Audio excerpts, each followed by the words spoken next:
And we're live, right as the music transitioned, as if I planned it. Happy Wednesday, everybody. Happy final Wednesday of the month of February. It's actually 1 week from today is Jackson's birthday, so we almost have a big 2-year-old here, which is crazy. It's been a very busy couple of years. I hope everyone's doing well. Let's see who's all here today. We got Jose, PF, Down Under, Greenbeard, I think I just said PF, I did. Tor's here, I think I said RS, I don't know. Glock? I think it's Gluck. Hobo's here, Thomas is here, Raj is here, Griffin's here, Zodi's here, Salty Day, Beads. I hope everyone is doing awesome. Hey, Iconic. So before we get into things today, two quick updates, or two news stuff. So I talked to Steve and I just received the last box of parts I was waiting for the Tic Tac build, which was Steve sending me over the extrusions, an assortment of bolts and nuts, and the linear rails. So our plan is that we are starting the Tic Tac stream not this Sunday, but the following Sunday, which I think is, if a week from today is the 5th, 6th, 7th, 8th, 9th. It should be the 9th. So February 9th should be the Tic Tac build starting, and we'll be starting that over on Steve's channel. And I think the game plan is right now it'll be Steve's regular streaming time or streaming slot. The only thing is, if for some reason, as of right now, Erin doesn't work on Sunday, so that should be fine. But if for some reason she has to work, it would still be on Sunday, but we might start a little bit earlier than what Steve would normally start at. But as of right now, we're starting not this Sunday, but next Sunday on Steve's channel. And then it'll be similar to the VZBot build, where we'll basically jump back and forth. So Sunday will be on his channel, Wednesday we'll continue over here, I think, as long as Steve can get the time off of work. And then we'll kind of, ping pong back and forth until the build's done. Steve is highly optimistic, or at least was highly optimistic, we'd finish the build pretty quickly. I'm a bit more realistic, and Steve and I are both squirrels, and when you get two squirrels together, things don't go as quick. So I have a feeling it'll take a handful of streams for us to build it, but I'm really excited. It's something that Steve's wanted to do for probably years now, and we've kicked that can back and forth for quite a long time. So yes, we are getting really close. For anyone that's not familiar with what that is, I'll show you really quickly here. It is the most overkill, little printer that I've ever seen. Let's see. Here it is. So this is it. It's basically the Rat Rig V Minion, but shrunken down, yet it's still super beefy. So it uses the bed of the V0, so it's a really small 120 millimeter bed. It's going to be we're using orbiter extruders, we're using Rapido high flows, or either high flow or ultra high flow, I don't remember which one. But yeah, I mean, the rails on this thing are nuts. I don't remember offhand what size they are, but Steve's held them up on video when we've done video calls, and they're ridiculous. So it's gonna be a lot of fun. And then other news, so kind of last minute, but for anyone that's not on Twitter or X, I am going to be streaming tomorrow night at 9 p.m. my time, which will be 8 p.m. Pacific Standard Time on BigTreeTech's YouTube channel. So they basically reached out, said that they were launching the Nami or Nomi, I don't know how you pronounce it, I think I call it Nami, but basically the little round screen for the Bamboo A1 and A1 Mini, and asked if I wanted to be on the live stream. And I really like those little screens. For anyone that's been watching the channel for a while, I've been running one on my K1 Max, and I recently installed, you can kind of see it, I recently installed it on the A1 Mini. So they're launching that. I think it'll be a pretty chill stream. I don't exactly know what's planned. I assume there's going to be, if pre-orders haven't been available, I assume they're going to be launching pre-orders, or maybe not even pre-orders, but just orders. And then I have no idea if there's giveaways, but I said, yeah, I'll hop on the stream and just kind of talk a little bit about Nami. It's certainly not a very practical mod by any means, but it's very, very fun. And as much as I do like modding things that have some sort of like performance gain from them, I started off modding like video game consoles, and a lot of what I was doing was just adding windows and LEDs. So for anyone that just wants to make their printer look a little cooler or have some fun customization, it's a pretty cool little upgrade. So I don't know, like, that time slot is way different than obviously this time slot, which is 9 hours earlier. So I have no idea who's going to be able to be there or not, but I will be there. So if you wanted to pop over and say hello, I have no idea how long it'll be, but yeah, it should be Nomi. Is that what it is? It's Nomi. Okay. Bearded Printer, thank you so much for the gifted membership. I saw you posted, you've been building, it's a 2.4 that you've been building that you're wrapping up, or Trident? I can't remember offhand which one it was, but yeah, MGN 15. Are we printing today? I don't know. I hope so, but I don't know. So yeah, it should be a lot of fun. Late night stream tomorrow, that should be fun. Yeah, so it'll be starting at 9 p.m. my time, which is Mountain. So 8 p.m. on Pacific, and then 3 hours later, 11 p.m. Eastern. So it'll be, I think, pretty late for a lot of the United States, and then I think very early for a lot of Europe. So we'll see how it goes. But yeah, Luke hit me up from BigTreeTech and said, hey, would you want to be on? And I was supposed to be on for a previous stream some months back, and it just didn't work out because I was watching Jackson. So I said, yeah, let's do it. It sounds like fun. So I will be there. It's only for the A series, and don't update Bamboo till BigTreeTech checks it. It still works. I did just update to the latest version of Bamboo last night, and it definitely still works. So I know that with the difference between the Nami for the A1 series versus the Nami for like the K1 or the general Nami is that one, or Nomi, whatever we're calling it, is that for the other one, you can actually interact with it and control things on Clipper. It's, from what I'm seeing here with mine that I've been playing around with, that this is not an interactive one. It's basically to display various things going on with your printer, like print status, how far along in the print it is, and then you can add custom animations if you so please. And although yes, there's still a chance that Bamboo Lab could do whatever they want and potentially block it, this one is only reading information from the printer, and based off what Bamboo Lab has said, they didn't have an issue with that. It was just like sending commands to the printer. So, but of course, like, you know, nothing is guaranteed. So I would still say that, yeah, if you end up getting one, it wouldn't be a bad idea to wait until an update comes out and is verified as not breaking anything before you update. So we'll see. Hey, nice. I mean, going forward. Gotcha. Okay. Yep. Know me. Oh no. So yeah. Hey, Jimmy John. And then the other thing is, so for today, we are moving forward with the box turtle build. I did end up reprinting out all of the parts for FilamATrix. I think that's how you say this version. I did not end up using the PPS carbon fiber. I don't think I had enough to reprint the parts. I was pretty low on it, and I also just didn't have the time to dry it and get everything set up. So I just went with ASA. So it's just Polymaker Polylight Black ASA, and then the accent pieces are the same accent pieces that were on my V2.4, which is from 3D Print Life. These were sent to me from Fabrico initially through the commercial Print It Forward program. And so once I got the parts in, this is actually not the right black, but for the black filament, I'm kind of like, yeah, it's close enough. But this is the same one. So I went out and I asked the Print It Forward provider, hey, what color exactly is this? And I ordered a spool of it back when I built the 2.4, which was probably 2 years ago now. So yeah, no more PPS. The main reason I had to reprint it was ThunderKey said that there was an issue with like the CAD or how it exported or something like that, where there was some blockage, I think, inside of the fan shroud. So I don't want reduced airflow if I don't have to have reduced airflow. So yeah, I ended up reprinting this out. And then because I was reprinting that out, I just reprinted out everything. So yep. Hey, Palm. So yeah, let's see. I imagine I'm going to be bringing out the 2.4 in just a moment here, but let's see where we left off. So we didn't do that. Let's see. We did Turtleneck. Let me go back to just like the homepage.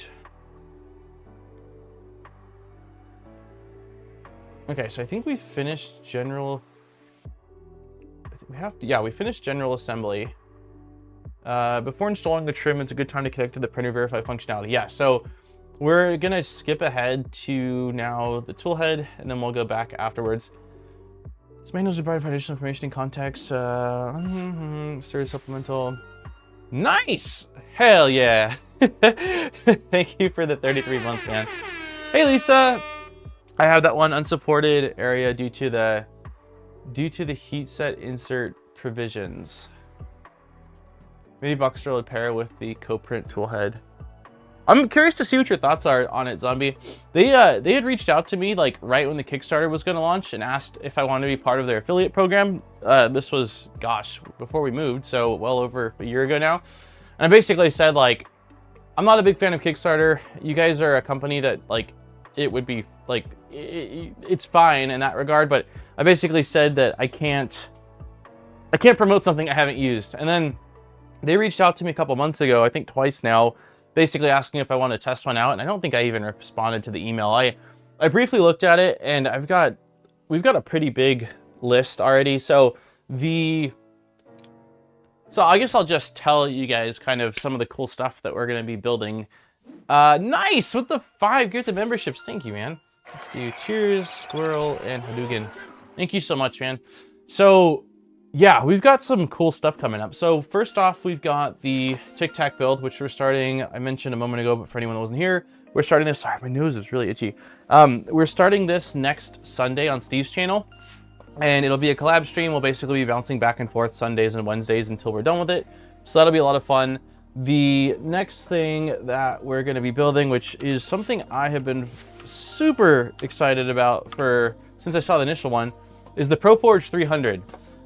So this is a 3-tool tool changer that is, is it fully open source? I don't remember if it's, open source. So yeah, open source running clipper, 3 tool heads, tramming. It's going to be freaking sweet. I've never built or played around with a tool changer. I've had my eyes on a handful of them over the years, and I've gotten really close.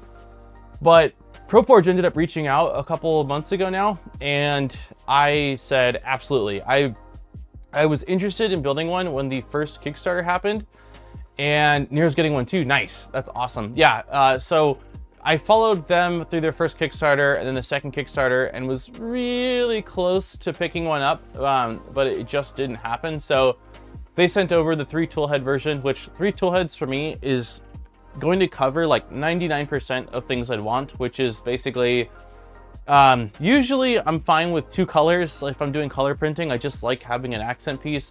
The second thing is having a bigger nozzle and a smaller nozzle for quicker and stronger prints, and then just the ability to play around with different materials. So yeah, those are going to be fun. They're running the Orbiter V3s as tools. Yep. Yeah, what I really like about them is that they are not creating a lot of the hardware themselves. And we've seen before, like even with like big manufacturers releasing a machine where it's like, you guys do a lot of stuff well, but you have certain things that are not your strong suit. Maybe you should just outsource that. And that's what they've done. So it's running orbiters. It's the Orbiter V3s with a CHT nozzle. It's got clipper screen. It's a quad, or it's a four-wheel drive or 4-motor Core XY, which is kind of wild. It uses CPAP cooling as far as I'm aware, so it's going to be fun. I'm really, really excited. Is this design based on the Soval? No, it's not. This was their first version was out way before. So their first version, well, no, they've had a few, but like the 4.2, if I'm not mistaken, was initially a Kickstarter launch, and it launched like, was it 2 years ago now? It's been a while. So, but yeah, the one we're building is the smaller one, which is perfect for me. It's the 300, which it's called the 300, but I believe it's, oh, it says 300 millimeter cube. That's funny. I'm pretty sure when I watched their video, it said, well, I think when I watched their video, it said 250 millimeters, which I thought was weird considering the name, but no, it's a cube. So, which is plenty big for anything I would ever do. So yeah, we're doing that. And then we're also,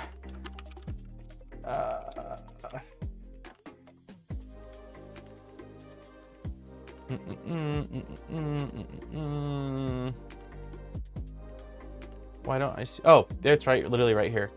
We're building one of these monsters. FiSec's got to get their thumbnail situation figured out. The default thumbnail is compressed on their website. But yeah, they had reached out about this monster, and I usually say absolutely not to big printers because it's so much, and space, like, this is the most space we've ever had for building stuff, and this is the most space I think I'll ever have, and we're already really tight. But this one I saw and was like, okay, this seems this seems like it would be a lot of fun. Multi-color is one thing, but in terms of multi-material, I've never made anything that needed more than 3 nozzles. Yeah, yep. So yeah, this is one that I was like, okay, this seems really interesting. I really like that it's on casters just due to its size. So funny enough, this always happens to me where companies will reach out. Like, I'll have a lull of period of time where, like, I'm not really talking to companies about products coming in, or I'm just sort of like, no, like, you know, this isn't a good fit, or it's not unique enough, or whatever my reasoning is for declining. But of course, like, FiSec and ProForge reached out. FiSec reached out first, but they took a lot longer to ship. And then within like 48 hours, not 48 hours after talking, like months passed, not for ProForge, but for FiSec. They literally showed up at my front door within 48 hours of each other. And I'm like, oh my God. So unfortunately, the FiSec's gonna have to wait because the ProForge showed up first, and I never even got tracking or any update from FiSec. But we're gonna build the ProForge up here, and then I'm gonna have to figure out how to stream from the garage. Luckily, by the time we are actually building the Venture XL, it should be warmer, so I hopefully won't be freezing my butt off in the garage. But yeah, it's gonna be a busy couple months between Tic Tac, the ProForge, and now this guy. And then I've got 2 other potential builds in the back of my head already. So yeah, that's what's going on here. But let's start with the build. Hey TJ, hey Maker Viking. Hey John. If I didn't say hi Jeff, hi Jeff. Hi Dom. I need a new printer suddenly. I have a mighty need. Okay, this manual is designed to provide specific FilamATrix. Yep, if you yep, we've got the StealthBurner built and trying to be alongside it. Following some general assembly outline in the manual. Okay. Okay, we already printed. We did that. Okay, let's do heat inserts. Wait.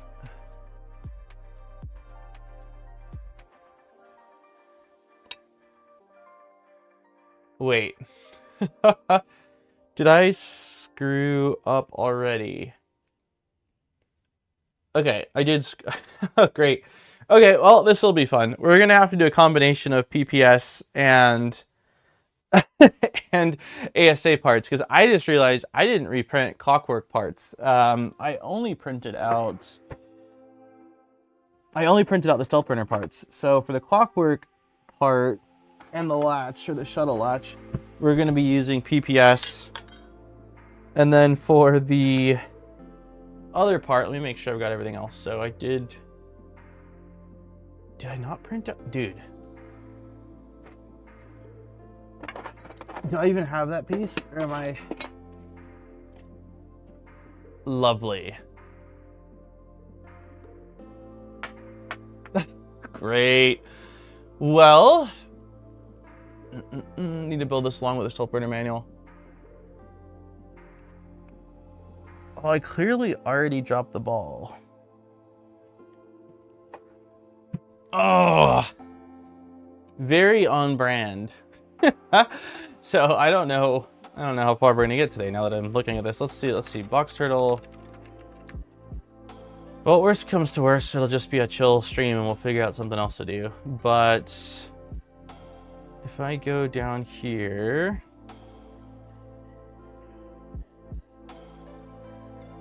I went to STLs. I do know I screwed up because I initially, let's see.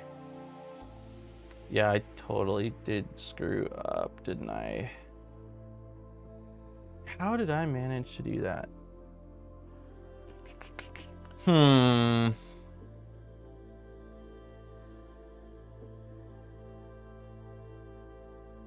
Well, I'm trying to think of what else we can do today.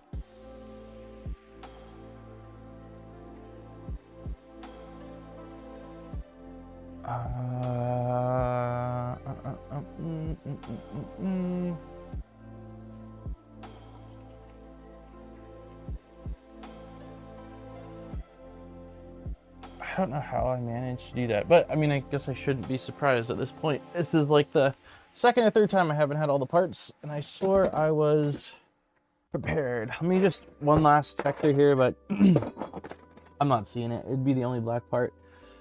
What can we do? What can we do? I mean, I can get the parts printing.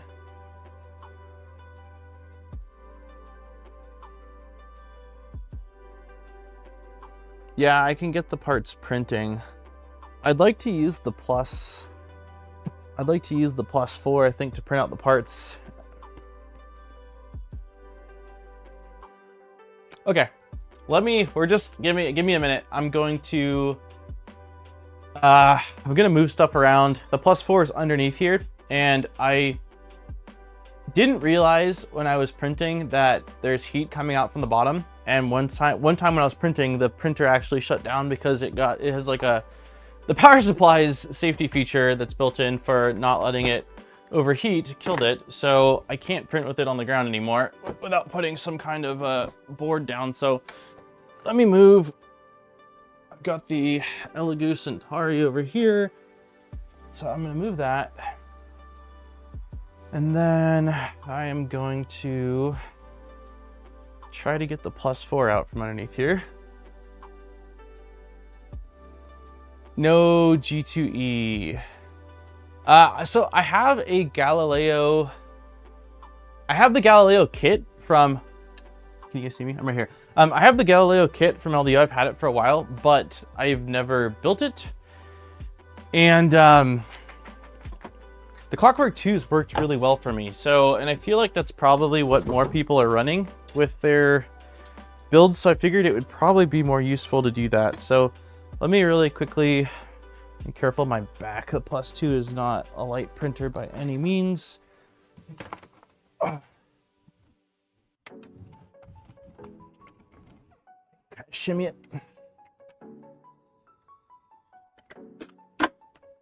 Oh, okay, we improvise. Oh, okay. Whew. Okay. Okay, +2's in place. I'm gonna power it on, remove the existing filament, which is the red one. Should probably check at the same time that we have everything else. So, okay. +4 is booting up. The beauty of being able to print parts is if you have nobody to blame but yourself when it breaks or fails. Yeah, that's true. This is true. Okay, so what do we have? So if I go STLs, I know I should have just done the StealthBurner. I didn't see the StealthBurner folder for some reason until after. So for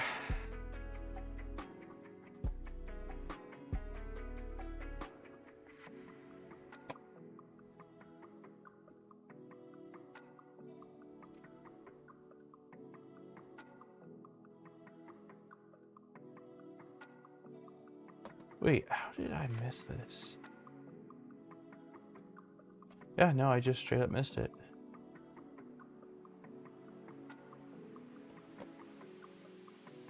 So dual switch, single switch. Wait, am I tripping? Hold on.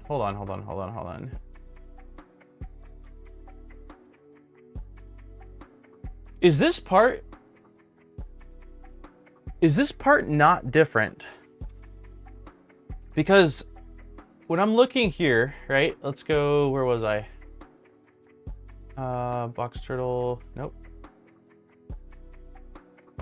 Here we go. Okay, so stock.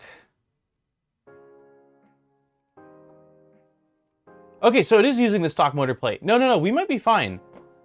We might be fine then. Because I printed out all of these. So I've got the, no, these are stock. So yeah, I already would have had those. They're already installed on there. Cable cover. I don't know that I have the right cable cover, but that's not that big of a deal, I suppose. And I do have, well, I don't know if I have the dual switch or the single switch. Okay, let's download this and take a look at this stuff. Actually, no, let's just go here. Single switch. Okay, I might have everything we need. It's still going to be a little bit wonky because I have this in PPS.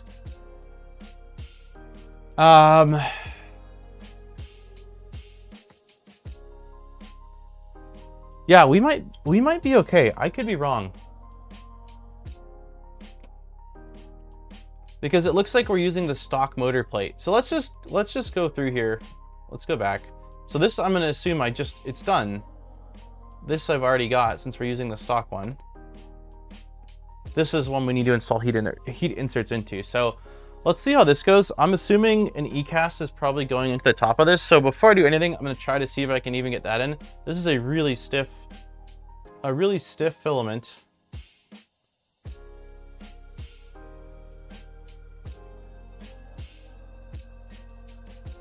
Yeah, I think I'm just gonna try to put the ECAS in first. If you weren't wrong, it wouldn't be a good stream. Are there any physical changes compared to FilamATrix? I believe there are.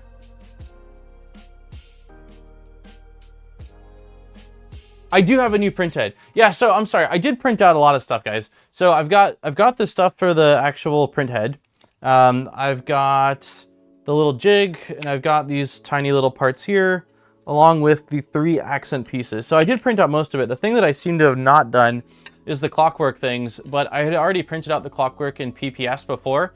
I only reprinted parts because this part down here needed to be changed out, but I have this, and it looks like that's really everything. So completely unrelated to the build, when did you get your neon, where did you get your neon sign made? That was actually Amazon. I was trying to get inspiration for building my own, actually, and I ended up seeing a custom sign listing or whatever on Amazon, and around that same time they had a sale, so I think I got it done.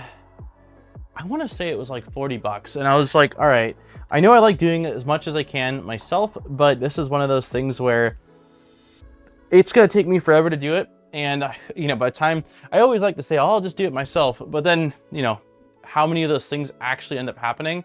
Usually it's a small amount. So yeah, I think it was only like 40 bucks. Oh yeah, I love it. I really like it. Not only as a kind of background thing, but it looks really cool on video. Like some of the, anything that's not a enclosed printer. You know what, I should probably just use my Nipix for this instead of a stupid sweater. It's a good sweater, but yeah, it looks really cool reflecting off of like PEI and videos. So let's see if this will.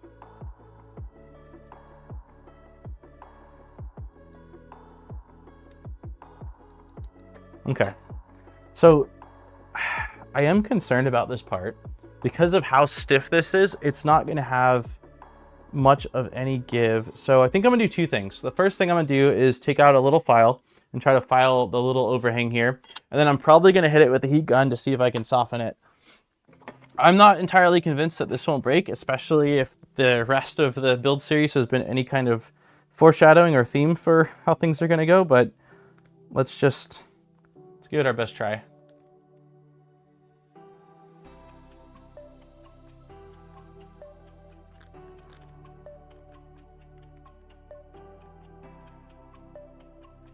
Hey Alan, happy Wednesday. Oh, the motor plate has a slightly different mating recess to mate with the new body. Okay. Well, if that's the case, well, let's see if this breaks or not, because I don't want to get the print started, because if this ends up breaking, then I'll end up reprinting this in ASA. Keeping my fingers crossed that it won't, but it's just such a stiff material. Hold on.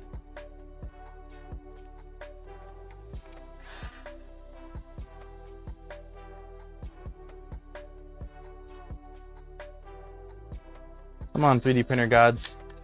I emailed someone last night that was asking about an update on the video and said, I feel like I must have offended the 3D printer gods because everything I've been working on lately, not even builds, but like retail printers, like just things have been going wrong. And I'm like, it's just my luck.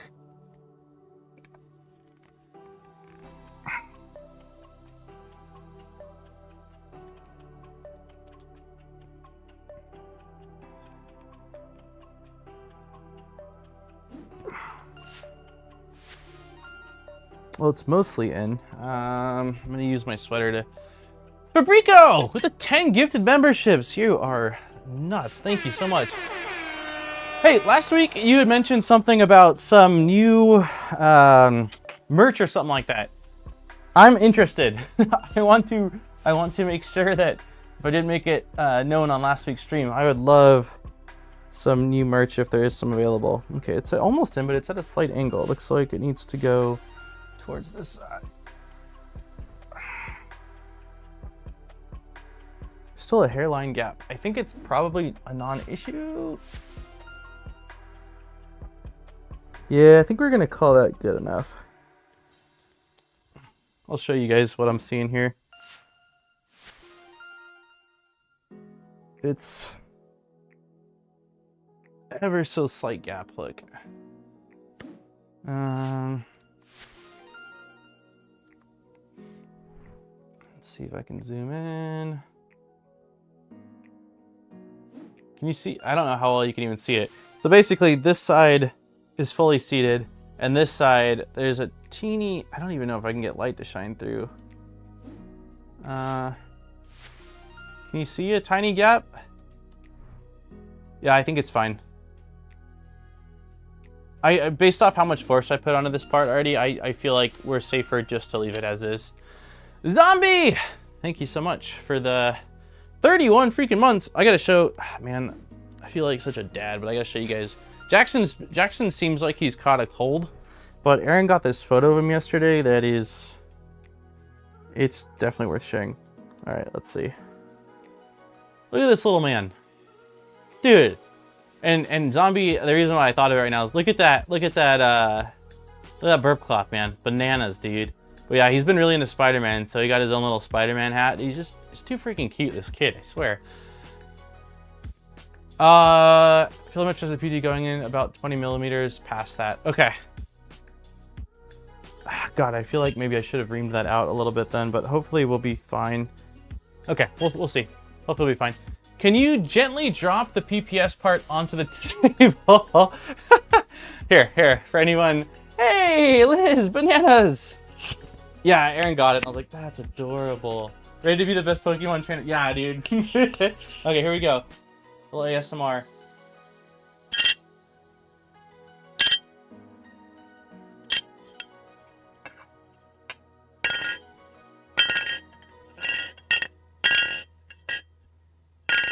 Hopefully that's not too loud. Sorry for everybody's ears. Yeah, that's the only PPS part we're using though, because I did print the rest out of ASA. I managed to break my Magneto X. She almost got in. Oh my gosh, what happened, dude?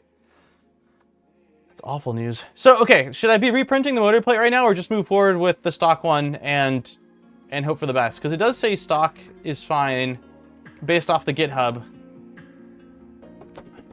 Yeah, it's crazy cool. Someone in the, one second here. Someone in the, words are tough. What am I trying to say? Someone in the comments section, that's what I'm trying to say, made the recommendation of printing out a bell. And I'm like, oh, dude, that's such a good idea. Okay, let me slide, for some reason this popped out. Let me slide this in. I'm gonna try to get these heat inserts installed. I've never done heat inserts into a part this hot, so I know I run this iron is usually ran pretty hot, too hot for ABS. So I'm hoping that it'll just work as is, but we'll see. PF, you guys today, with the 10 gifted memberships, thank you, man. Let's do it. Thank you so much for all the support. And yeah, I'm gonna probably mention it a few more times, but for anyone that wasn't here, the Tic Tac stream collab series with Steve is officially starting not this Sunday, but the following Sunday. So Steve got me the rest of the parts that we needed, and the only thing left really is to, oh, come on, baby. There we go, it's going. The only thing left is to print out all the pieces. So we're getting really, really close. Yeah, it seems like it went in fine, so. Okay, so one there. I think Steve's modifying a few parts. One of the things he's doing is it's intended to use rat rig standard heat inserts, and I couldn't actually find where to self-source them. So Steve is modifying the EVA or EVA hot toolhead to take Doron standard heat inserts, and then he was doing a couple other, well, he was Steve-ifying it, so I think he's nearly done. And then I will start printing out the parts. It seems like it went in far enough. XR bunker! I feel robbed. I swear I have been here longer. Yeah, you have been. Definitely in spirit. Thank you, buddy. Okay, so 2 there, and then it looks like, I guess I can rotate the part, huh? That's really nice. 1 in the very bottom. Cool. Let's just...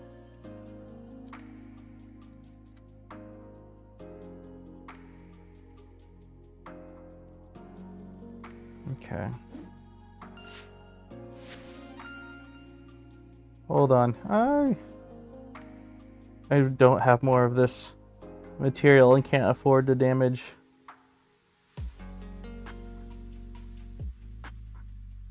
More parts.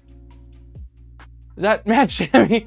Now I know how I got robbed. Oh yeah, if we add those 2 up, then you are right on the money. Okay, it needs to go in a little bit further.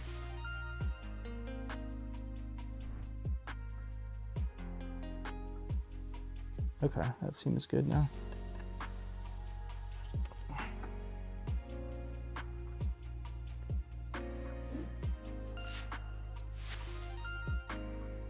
PF with the 32 months. I can't believe we're getting close to the 3-year mark. Problem is the CAN bus tool head and the tools get stuck heating without controlling the temperature. Wow, that's not good. They get stuck heating without controlling the temperature? How is that possible? Is it a firmware issue then? Like there just isn't a... Because I thought Clipper would have a built-in check where if it gets over a certain amount, it just shuts it off. Or is it a hardware error then? I wanted a Minion, but they discontinued them before I could get one. It's such a good printer, man. I really, really like the V Minion. Did they open source it at least? So that way if you want to self-source, you can? Because I know that Fabrico, at one point at least, had a few colored extrusion kits available for the V Minion. So I wonder if you got the extrusion kit or the frame kit, if you could, like how difficult it would be to self-source everything else. But yeah, I'm not even, it's funny because like, I have never really been a big cantilever person, but I love the A1 Mini and the V Minion. They are monster. They're just monster printers for, you know, what they are.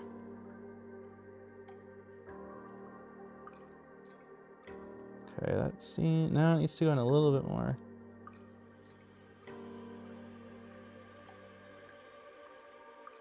I'm pretty excited. We're having a little Spider-Man themed birthday party for our Jack Attack. Okay, I think that I'm not gonna go. It's not flush still. I can still see. It's definitely. I mean, it makes sense, but it's quite a bit tougher to melt these PPS inserts compared to ABS or SA. I think I got it in now. Okay, one last one is going to be on the right side. I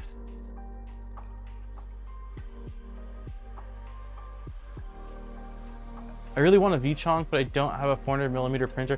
Yeah, that's a pretty big limitation as far as accessibility. I feel like I should have reamed out all these different little holes, but we're gonna tread forward and see what happens. Yeah, I think Mandic really was talking about that a while back, because I'm not sure if he was interested in building one or if he was just kind of looking at the news about when it launched, but he also mentioned like 400mm is that's a very large. I'm surprised that nobody has taken that though and modified it. I would think that someone would make a split version of it where you can print it, you know, in 2 pieces, but I mean, it could be the frame. Maybe it's the frame piece. I don't. It possibly is, and that's why it doesn't just split. It doesn't just split apart because it's, you know, a structural part, and there's concerns that if you split that the printer itself would not function like it's supposed to, because it would have more flex. Okay, that's as good as I'm going. We're in. Can you print the chunk in PLA? The Rook version, Okay, so we've got that. We should already have that if we're going with the stock backplate. This was a part I printed out, I believe. These are 2 pieces. Yeah. Wait. No. These are just stock. This looks like... Am I tripping, or is this just stock stuff? That looks like stock stuff. This looks like it can take an insert.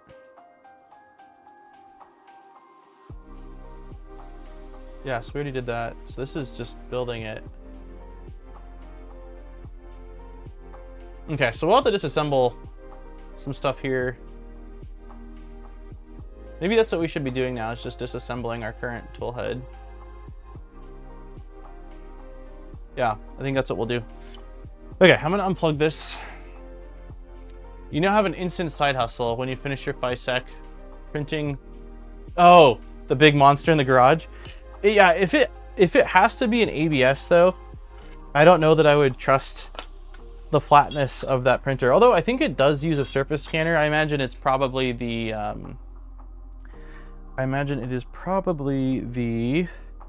what's the non-beacon? Oh, the non-beacon surface scanner.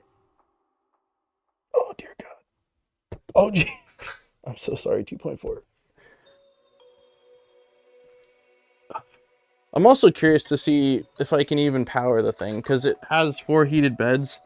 Luckily, I do have a dedicated circuit that I had installed in the garage, so we will be plugging it in on that and have all the camera and stuff on a different circuit. But yeah, I'm curious to see how that all works out, like the electrical situation.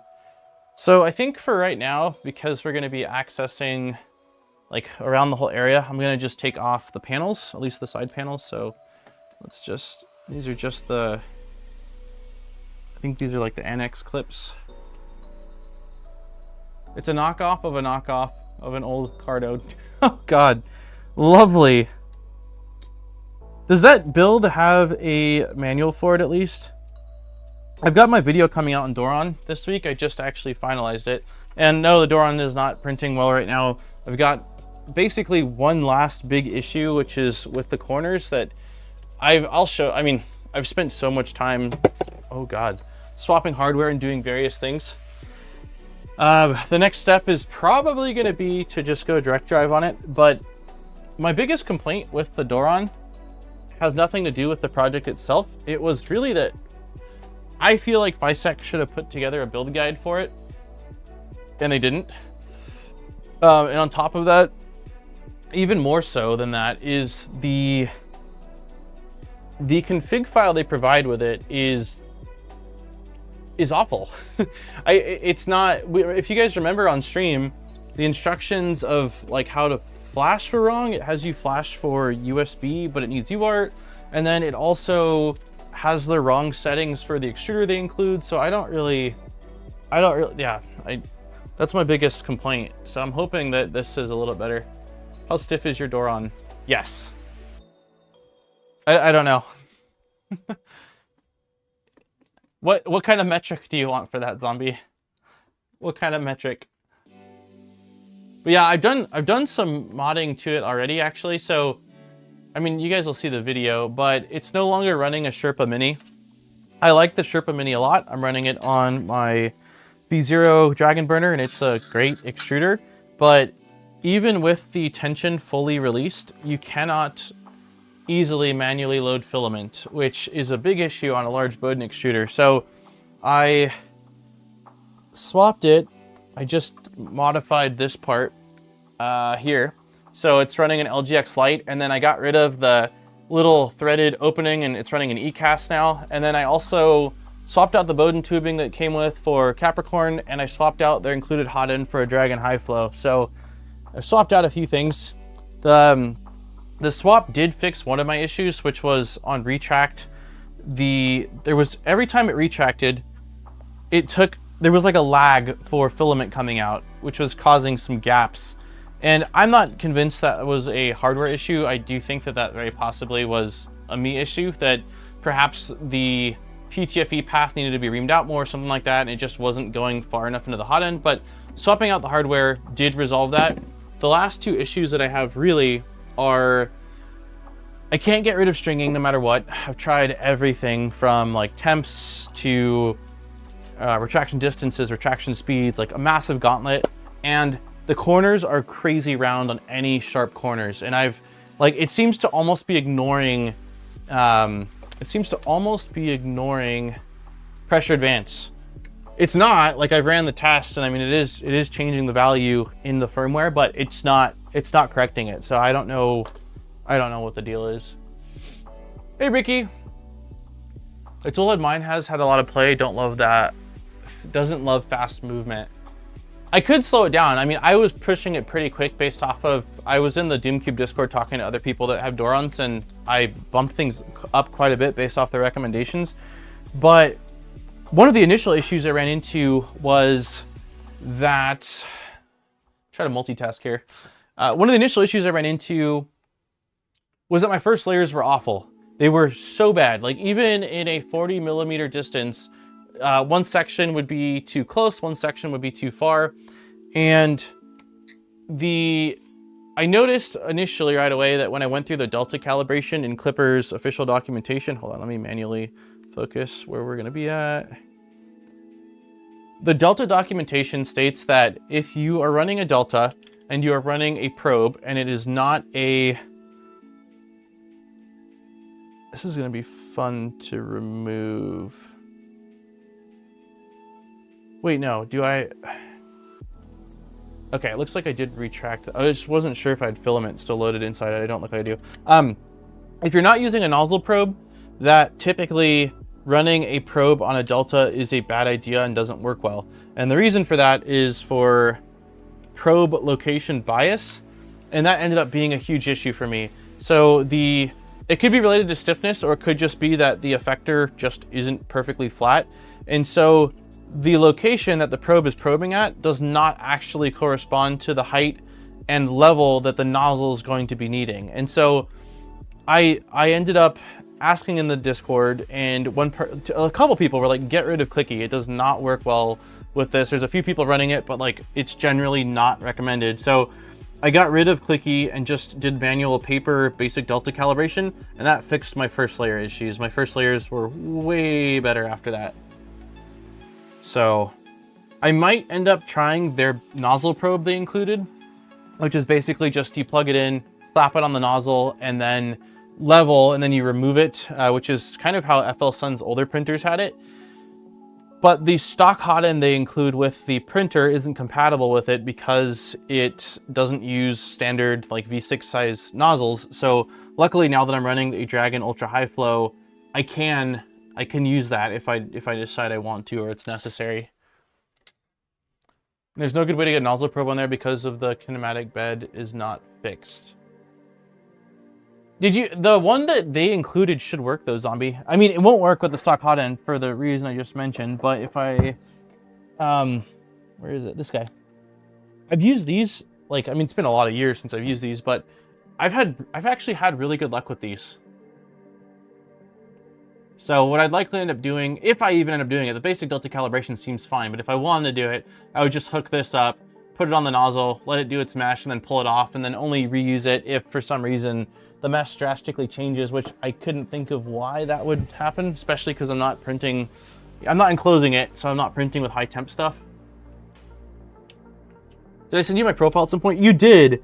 You did during the stream, but I don't think I actually ended up testing it out. I don't know how much it would help now that, I'm not using the same hardware, but I could still, I guess, reference it for things like speeds and accelerations. I did upload my Doron config to my GitHub, which will be linked in the video for anyone to basically take a look at and see if there's anything that looks way off. But the issue is, even if someone looks at it and finds something that seems way off, I've changed it so many times over the past couple of weeks that it still might not be the issue. Yeah, it still might not be the issue, because it might have been one of those things where, like, yeah, I changed it as an attempt to try something and it just didn't work. So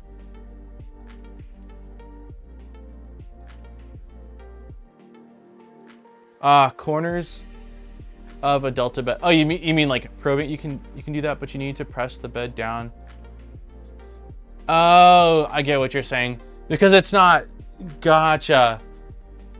Because they're not secured, that if it gets to a section, if it probes a section where one of those 3 ball screws isn't at, it's very likely to actually cause the bed to tilt or shift a little bit. Now, why does the bed of the Doron move? Just curious, what's the benefit of that? It's a kinematic bed, so all right, I'm gonna explain it the way I understand it. Basically, if you have a bed and it's a flat bed and it's heating up, and you have it completely restricted, so let's say you have it bolted down on 3 corners or 4 corners on a square bed, that it's going to expand or want to warp. And if you have the bed fully constricted or constrained, it's going to warp more, because basically it has no room to breathe or expand. So instead of it kind of expanding, it's going to, like, cone almost. That's not the right word, but it's going to create this kind of a shape. So like on the 2.4, you have it bolted on one corner, but the other 3 corners are free to sort of expand as it gets hot without it expanding inward. Buckle, yeah, it's probably a better word. So that is my understanding of the reason why you would want a floating bed over one that's fully restricted. On a lot of the older, small, like thin PCB aluminum beds, I don't think it matters as much, because they're just warped to hell anyways, so it doesn't really make that much of a difference. But on a bed that is like a mix 6 bed, where your goal is to have it flat and it's machined decently, your goal is to avoid any additional buckling. So yeah, I'm running the Mandela kinematic setup on my black box, but it uses super strength magnets to hold the bed down. Gotcha. Yeah, so it's not moving at all. You're up and running with your printer now, right? The black box? I'm pretty sure I saw you mention, I don't know, like a week or so ago, that you had it at least doing all the tool changes. Is this a 2mm screw? Yep.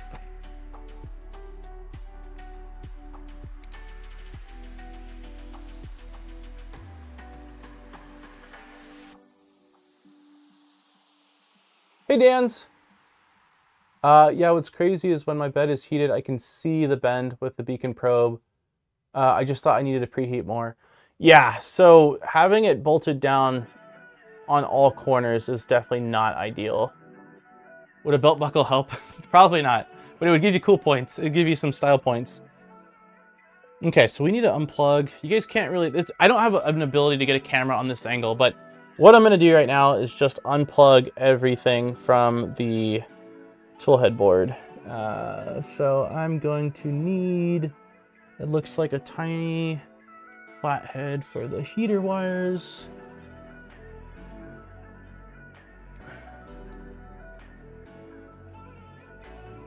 The concern I have already is I'm running a Nighthawk, and I don't know that the Nighthawk even has a place I can connect a filament runout sensor. I don't see, unless I'm just missing it, I don't see any spare ports. In the back, is that a spare port? Is there a 2-pin in the back? Does anybody know? It looks like there might be something in the back. I'm not entirely sure. It definitely doesn't look obvious to me that it's gonna work. And if it's not, then we really have to figure out what the heck we're gonna do with this. I'm using it for mine, okay. We'll take a closer look at it once I pull it out in a second here. Okay, so I got those wires. This looks like, what is this, our thermistor?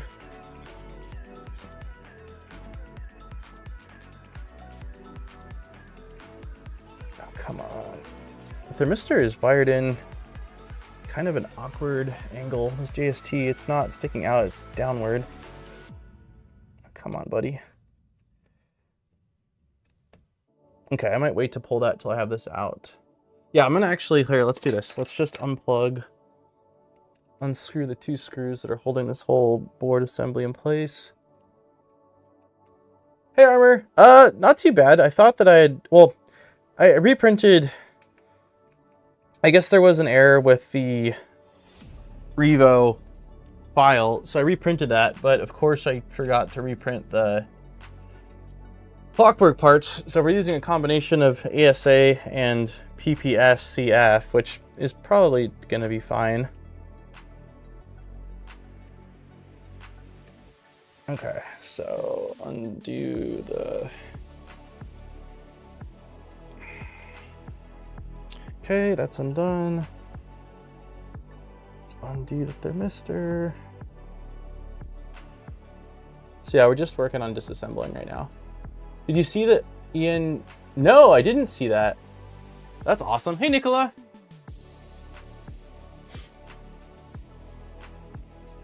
I didn't see that. That's cool. Okay, there we go.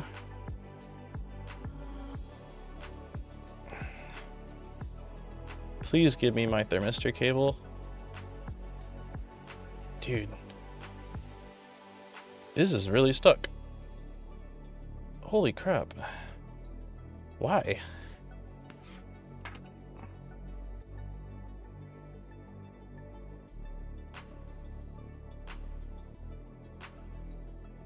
It's definitely this little, I don't know. I don't think I've got anything I can compress that with. Let's see.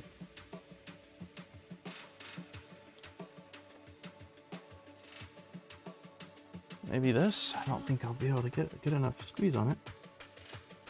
No, I can't grip that. You know what? I don't even know if I have to do that. Let's just leave that for now. And what's the next step? Yeah, that's right. The screws in the back. Thermistor cable doesn't want to come out. I'd rather not break it. Very gently needle nose. Yeah, there's just not a lot of space to grip it.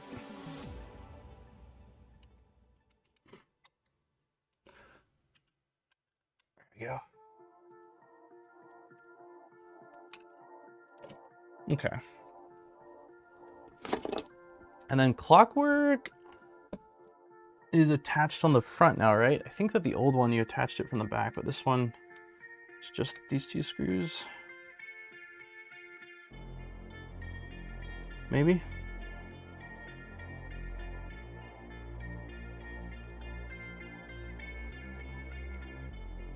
I can't see chat. Are you doing the box turtle enclosure eventually? I don't know. Currently I have no plan to. That doesn't mean I won't eventually. Most of my filaments just sort of open on the rack in here, and humidity is not awful in Idaho, at least where I'm at. But it does look cool, so, I mean, maybe. Okay, I can't get the damn... The screw is like, it's loose, but it's not... Let's see, maybe if I go slowly. No.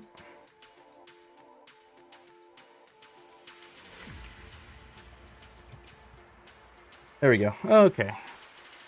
And then I don't have an easy way. I had to depin this to get it through this little connector, so I'm going to just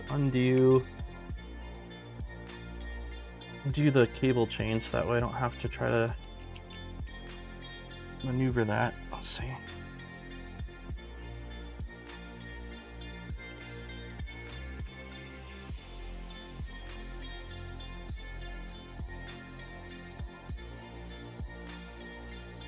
Okay, there we go. All right, so I think we'll move the printer again out of the way, just so that way it's a little easier for me to work and I can see what the heck's going on. Let's grab it from up here, maybe. Yep, it should be a safe place. I dropped something.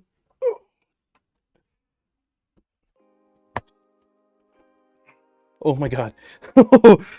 Lost my balance. There we go. Okay, where's our sound effect? That was easy. Perfect. I was a bit sad that the two was pretty ugly in the pics. The what?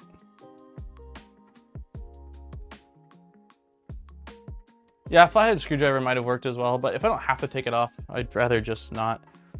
Okay, so let's just, I guess, disassemble this. I think I want to grab my stool for a sec.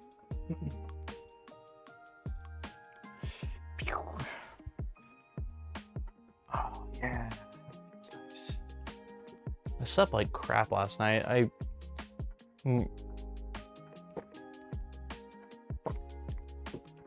The melatonin stuff that I've been taking that was kind of helping, I feel like I maybe built up a tolerance for it and it's not helping so much anymore because it was like 3 in the morning and I was wide awake. Okay, so we are going to be reusing the motor plate.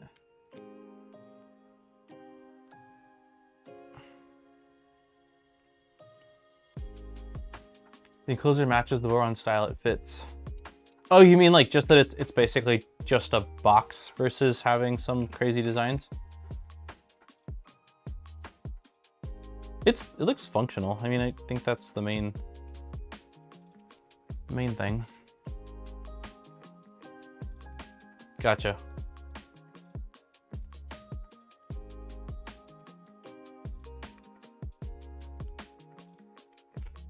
Okay.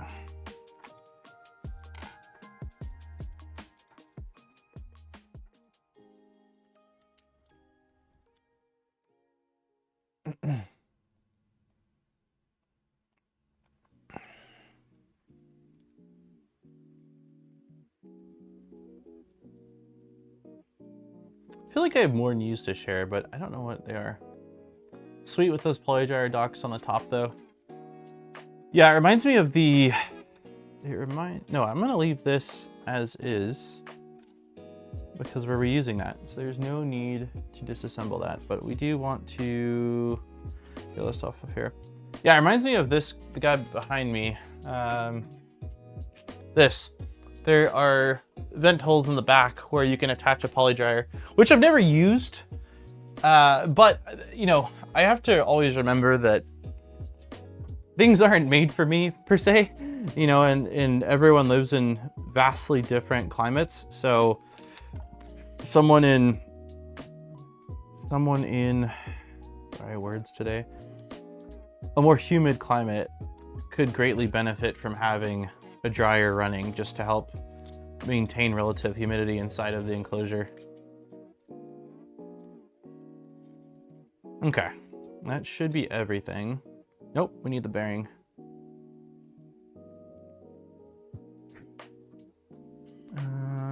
Let's see if it'll just pop out.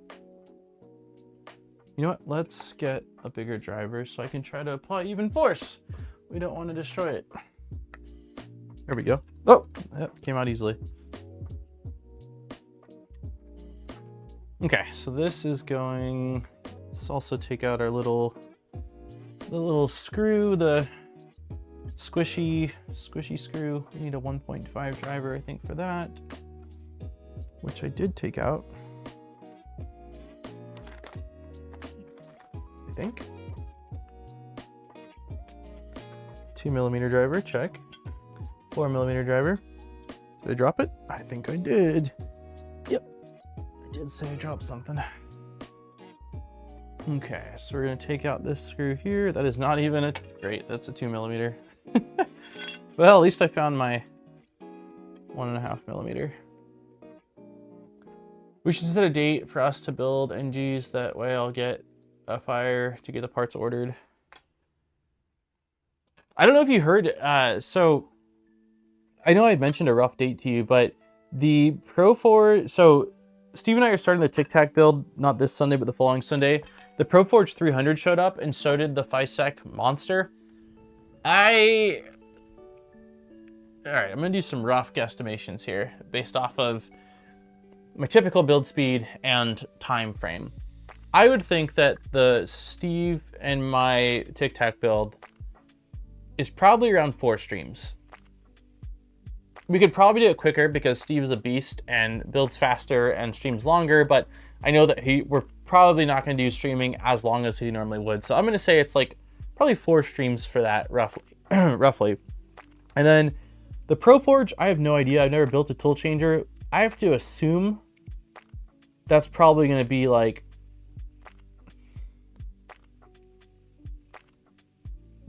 I'm just going to throw out the number of 2 months of building, like from building and calibrating.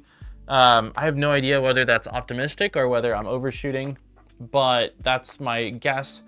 And then the Monster FiSec, I have no freaking clue. I would say that 2 months is probably realistic for that. So that basically puts me in...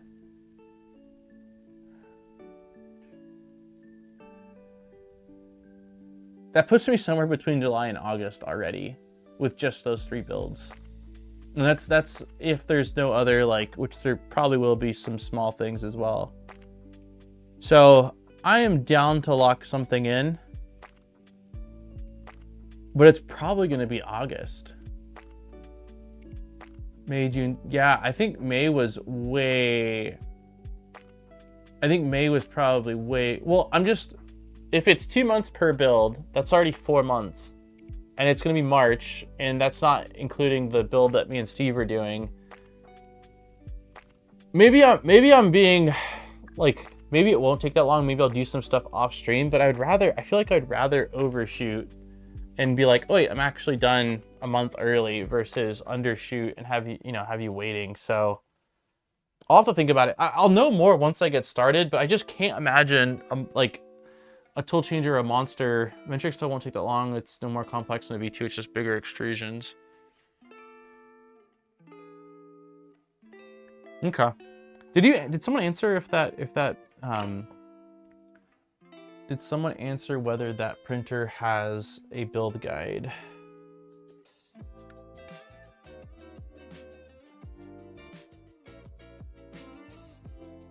Okay, let's do these things really quickly here.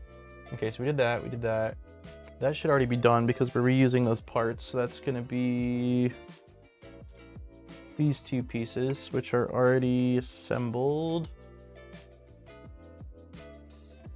That's already done. That's already done. And that's already done. The next steps install micro switch into the extruder body. The wires are not pre-soldered as the length of connector is highly different. Okay, I think it... Is it not pre... Yeah, actually, I don't think it's pre-soldered on this either, so...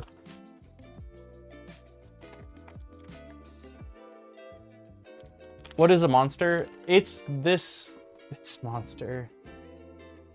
This guy. Basically me. With a massive ball. So, I think this is probably not to scale. That feels larger. But it's a 600 by 600 millimeter print area, so yeah, it's dumb big. No worries, I just think it'll be a fun build. Even if we don't build it together, I wouldn't mind joining on yours. Okay, yeah, I'm definitely up to figure out something, man. I pride myself on sticking to what I say, and because of that, I'd rather I'd rather set sort of realistic expectations about a far out date than say like, oh yeah, we'll do it here. And then I'm like, so actually, that's just, I don't know. It's always kind of been more me that I'd rather set realistic expectations so I don't have to later on feel bad. So but yeah, I'm absolutely up to figure out something. I don't like, if you're ready to build it in the next couple months, dude, then I would say just build it and then we can figure out something for when I'm actually building it. Okay, so here's the switch. It's about 900 millimeters cubed. Yeah, it's a big. So I'm hoping that it's going to work better than the Gigastorm. I imagine it's going to, because I'll have more control over it, and I imagine upgradability, like it feels like it needs a tube or something like that. Doing all the collab builds. No, I don't do that. I do very many collab builds. It's tricky because my schedule is so limited since I work. My days off are Wednesdays and Sundays, so it makes it really difficult. Never seen you so happy holding a ball. Yeah, it's usually Jackson. He's, it's ball. Okay, so let's go back to FilamATrix.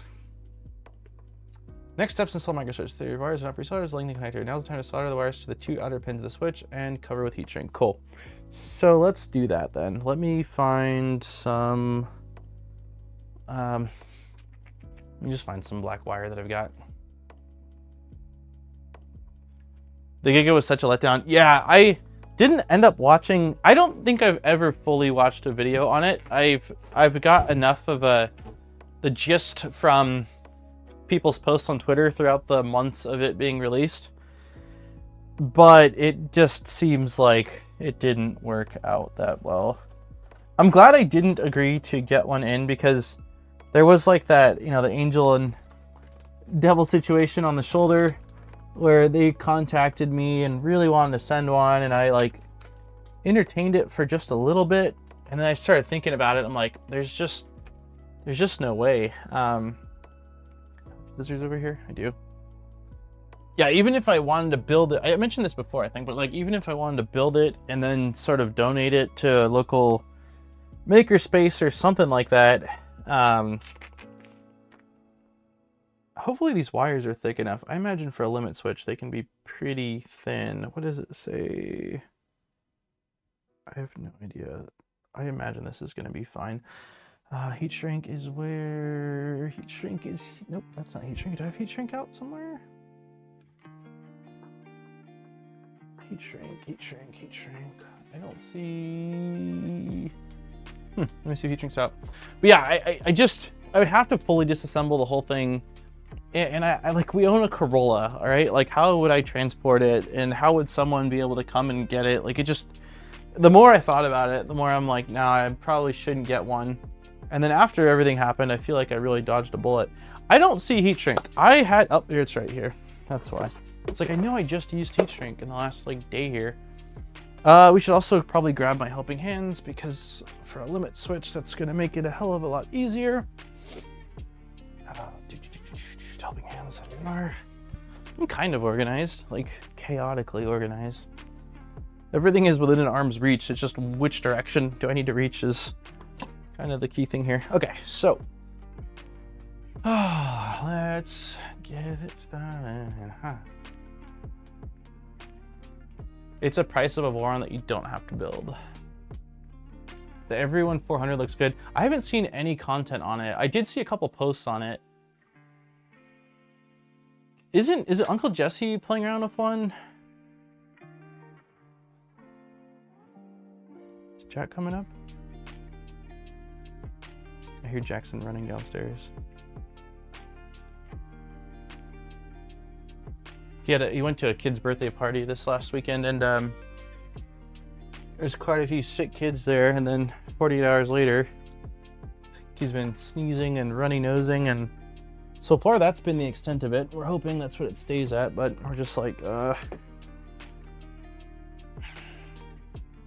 Okay, so I'm gonna go ahead and put a little bit of solder on the legs of this guy.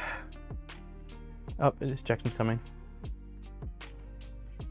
Do you guys want? Should we say hi to Jackson before I solder? Oh, Mandic has one? Oh, Mandic has, he doesn't have a video on it. He's testing one, as they're saying.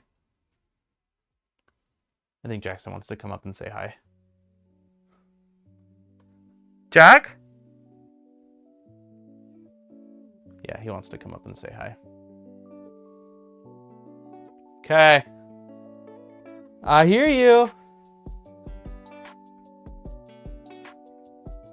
And they put out, oh, he did do a video on it. Okay, cool. That's weird, I didn't get the notification.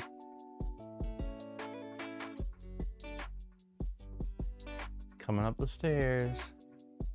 Jackson! Hi, Delilah. Hi, Monkey. Hi, baby. How's your nose? Is your nose okay? You wanna say hi? You wanna say hi, everyone? You want to say hi? We were talking about you. Guess what? It's 1 week till your birthday. You're almost 2 years old, bud. Almost 2 years. Hey, don't unspool the filament, please. Thank you, son. Come here, baby. Oh! Hold on. You just drool. He just drooled on Daddy's hand. There he is. The sick boy. The sick boy.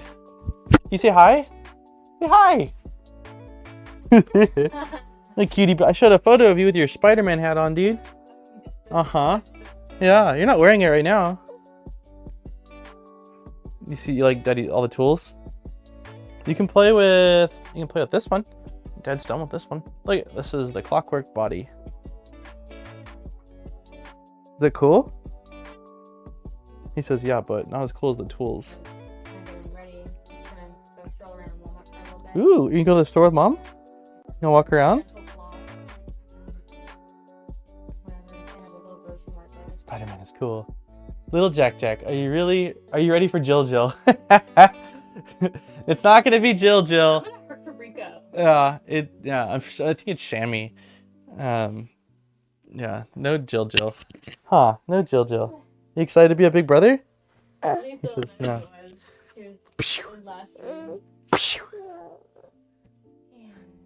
So we're just gonna get ready. Okay. Go bye-bye, but I had you on the phone. Uh-oh. And he looked up at me. Oh, and was like, no. "Dad?" And I was like, yeah, it's Dad. I heard him running downstairs, yeah. Whoa! You wanna get it? Pick it up? And you go bye-bye with Mama. I wanna say bye-bye to everybody? Oh, is that for Daddy? Thank you so much. You wanna say bye-bye to everyone? Yeah, bye-bye, love you. Give kisses. He's waving. Whoa. Oh, he's got the camera. Whoa. You're okay, bud. You be a good boy, okay? Have fun with Mom. Love you. Love you too. Love you. Okay. The horror. Monkey is not up here, I don't think. Unless he's hiding. I don't see him. Can you close the door? Delilah. Hey, Monkey wasn't here. What the heck? Delilah, let's go. Okay, let me get this soldering iron. We should have a where is the, or did you see where I put the counter on this stream? I got it right in front of my face. 2 next week, yeah. 1 week from today is 2. We're gonna do a little birthday party with a couple of the neighbors. We didn't really do much for his first birthday. I baked him a cake and he couldn't care less about it. I was really sad. It turned out awesome. I was really proud. I am no baker. But I did my best and it turned out good. But yeah, we got some photos of his face and he does not look pleased with my baking. But yeah, we're gonna have a couple neighbors come over and order some pizza. I'm looking for, I can't get this I can't get this in the soldering iron tip. It's funny, this little screw is how you adjust tension and it's either far too loose or, there we go, that seems fine. This year he will be very, yeah, oh yeah, I think he'll be excited. He for Christmas this year, he got to open some presents and at first he was like, what is this? And by the end of, like, grandparents had got him a bunch of stuff and by the end of it, he was a master present opener. It didn't take him very long to figure all that out. Time flies, it doesn't feel like it's been 2 years. You're telling me, man. You're telling me, Buddha. Let me get my little cleaning. Yeah, it's gone by too damn fast. I was in his room last night because I was up working at like 1:30 and I went downstairs to clean PEI plate in the sink. That's fine, let's do that.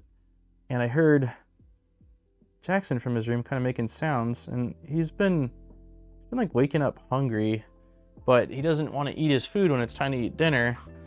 So I went in there and I went in there at like 1 in the morning and he instantly like hops up and throws his leg over his crib and I said, whoa, like what are you doing? Like it's 1 in the morning, it's time to go to sleep. And so he got super sad. And then I asked him, I said, hey man, I said, what's wrong? Are you hungry? He said, yeah. And I said, do you want a banana? He says, nana. And I already had a banana like in my sweater pocket because I knew that's probably what it was. And hoping for a 3-peat on Filament. And yeah, he was just hanging out in his room for probably 45 minutes from 1 o'clock till 1:45 in the morning. watching this guy just eat a banana. The slowest I've ever seen anyone eat a banana. It took a lot of like, hey, take a big bite for daddy. Take a big bite. Come on, big bite. You want me to take your banana? No. You gonna finish it? Yes. All right, dude. It's crazy how much he's grown in such a short time. And I need wire strippers that have a little bit smaller of a small size, because it's difficult to do these. Okay, let's grab another one of these helping hands.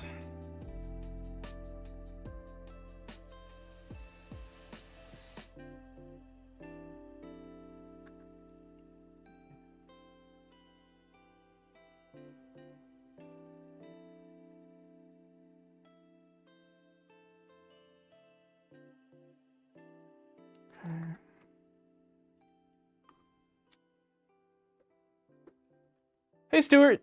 Doing pretty good, man. Doing pretty good. I'm tired. I feel like I'm always saying I'm tired. It's like a broken record, but I really slept like crap last night. Granted, I went to bed. Like, I didn't try to go to bed till probably 2:30. I was working on stuff. I was finally responding to emails and Discord messages, and I felt really good about that. And I wrapped up Saturday's video, which took a lot longer than expected.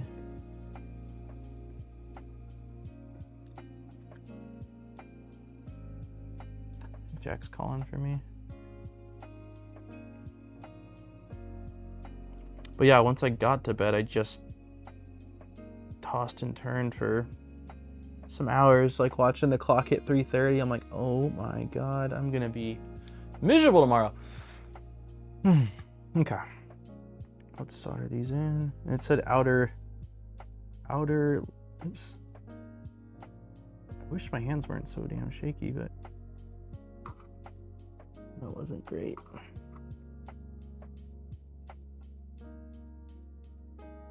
Okay, that looks pretty good. One down.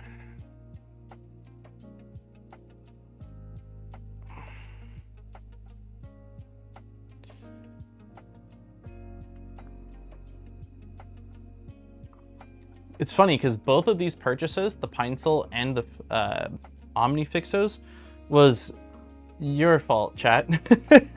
They were both heavy chat recommendations, and I gotta say, they are incredible.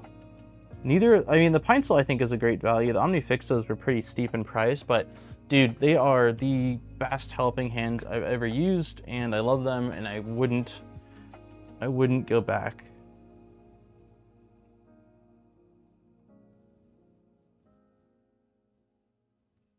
Oh shoot, that wasn't right. Oh, come on, too much solder.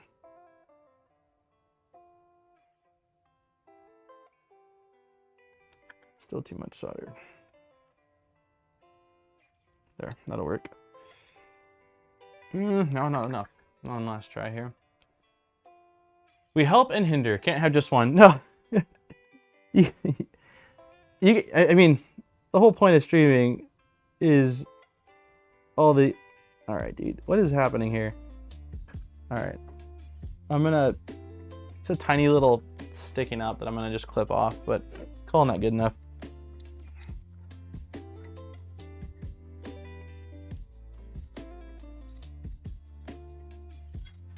We'll just use flush cutters. Tiny little bit that's sticking up.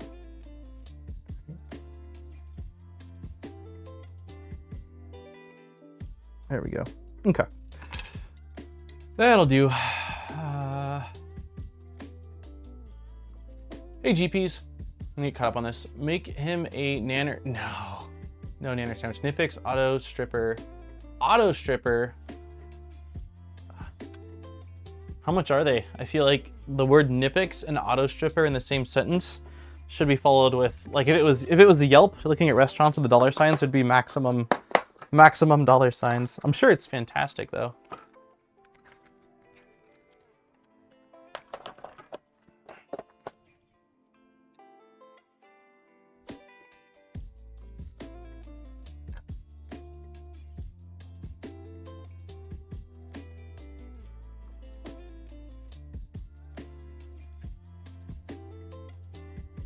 feel like this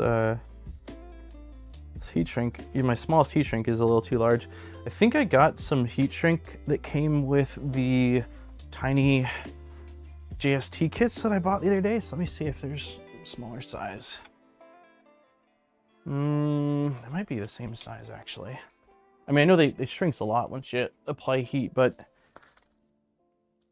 let's just take a quick look. Nipix, not Knox. Whew, $10,000 stripper. It's an expensive stripper. They look near identical. Okay, we're just gonna go with the yellow ones, unless. Ooh, these are a little bit smaller. Perfect. Okay, we'll go with these guys.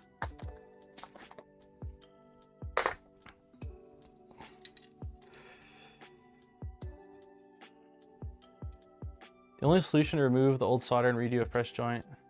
Adding more solder won't fix it because the oxide always rises to the surface. Well, that makes a lot of sense as to why the more I applied it just didn't really improve anything.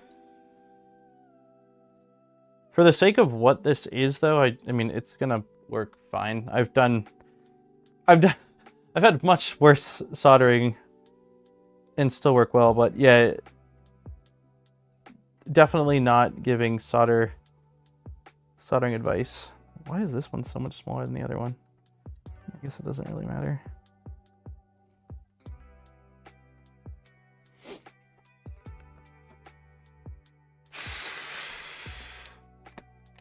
What are people's recommendations for Z probe that doesn't require CAN bus or USB?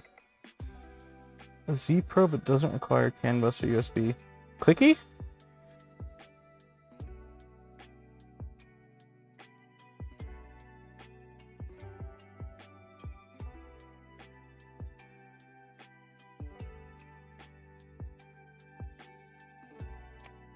Okay, that looks good. Every soldering video out there, need more flux.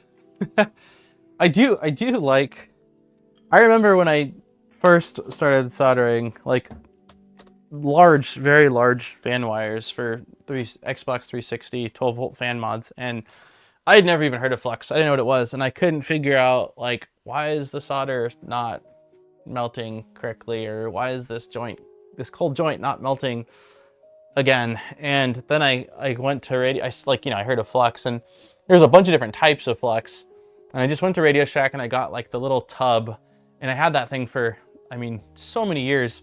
But the first time I used that with just a little bit of like an ear swab that I applied, the difference was massive. I at that point was like, man, I've really been missing out. Okay, so we are now installing this into this new body. Let's move this out of the way. It looks like we need a tiny little ball bearing and 2 M210 self-tappers. Let me zoom you guys out a little bit.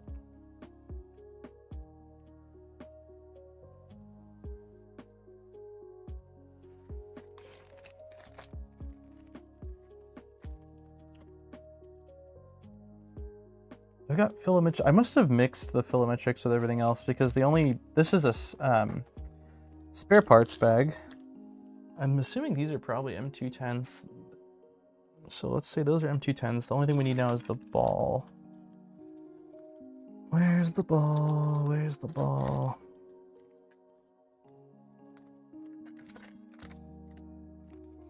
Don't see a ball. Is there a spare ball? Do they have supplied a spare ball?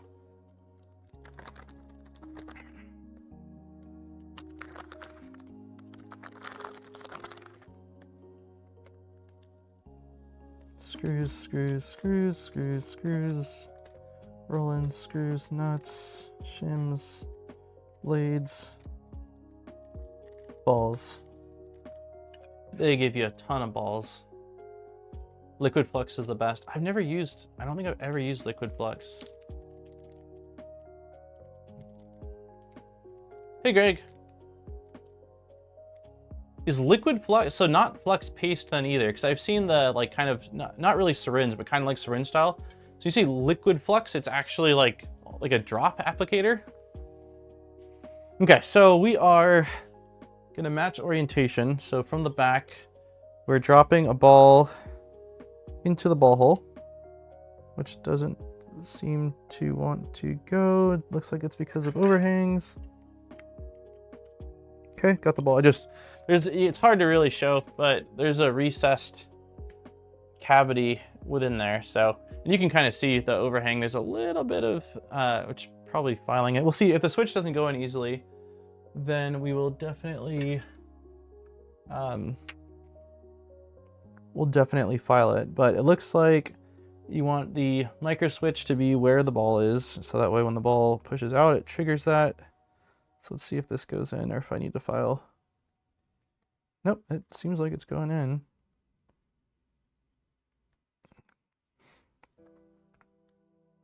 I might need a little push.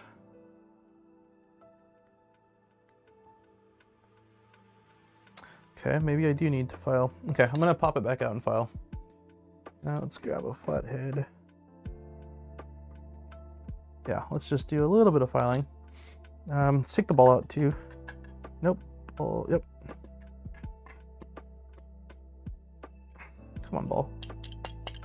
Oh, the ball's in its place, so it's not coming out. It is able to move though, which is probably the key thing here. So let's grab our file. Both in liquid form. You can get it in a bottle applied with swabs. To be applied with swabs. Also, you can get a flux pen. Looks like a marker. Cool. Maybe I'll pick some of that up then. I have not used that.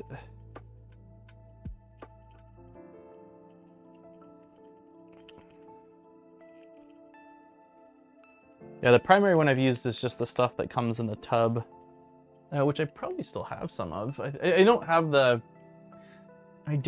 the old Radio Shack stuff anymore. Yeah, this stuff. This is basically similar to what I've used. Rosin paste flux. That's mostly what I've used.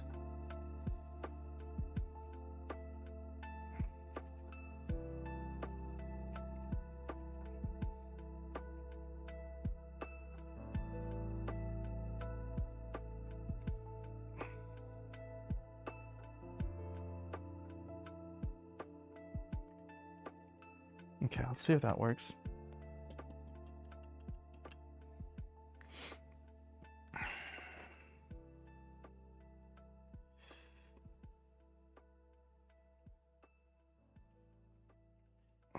I might just need to be a little more forceful.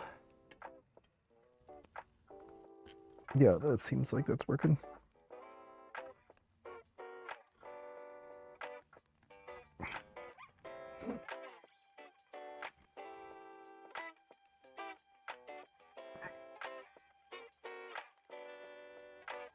Okay, holes look like they're pretty aligned, so let's go ahead and get our self-tappers. Yep.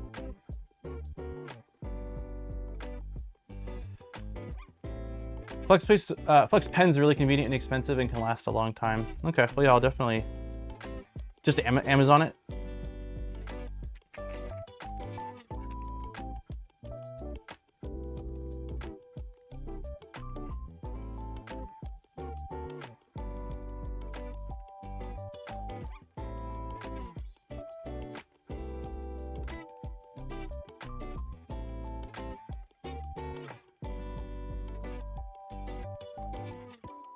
Okay, it says to also, before I do the second screw, let's grab a piece of filament. It says to just make sure that the click is audible. So I think it will be. The ball seemed like it was moving relatively easily inside of its little housing, but let's verify. Here we go. There's a piece of very brittle PLA that just snapped off.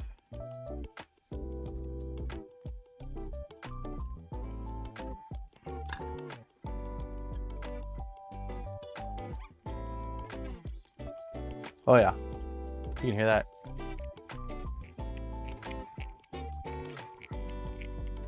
Yeah, that's working fine.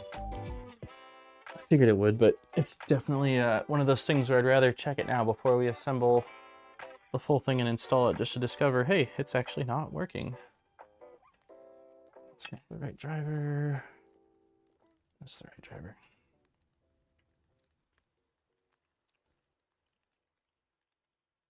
I'm self-sourcing my FilamATrix, so I had to buy a batch of 105.5 balls. Oh my god. Yeah. That is the one issue with self-sourcing, is you can't really get things. So I've noticed you can get things in small quantities usually, but the cost sometimes, like it's equivalent to get 1 versus 100 or 1 versus 20. So I usually end up, I'd rather have a lot of spares just to be on the safe side. Okay, so we got our micro switch installed. Sweet. Now bearings in both sides. So let's see. Let's get our halves. There's one half. So we've already got our bearing installed into the motor mount because we're just reusing this and it's already right there. We've got our other bearing, which is the one we popped out from. I wonder if I'll have to file this at all. Let's see. Wait, do I have to go in from the top? Yeah, I think I have to go in from the top.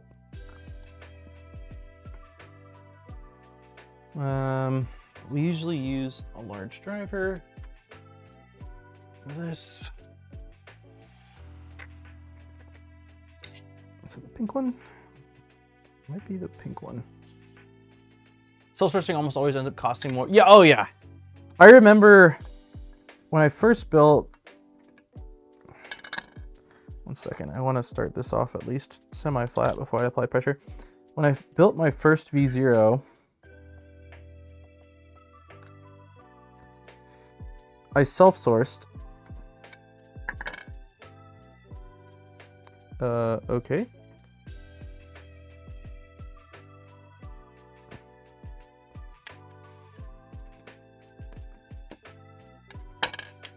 It's weird. I wouldn't expect it to be too loose based off how everything else has been. That's interesting. It drops in,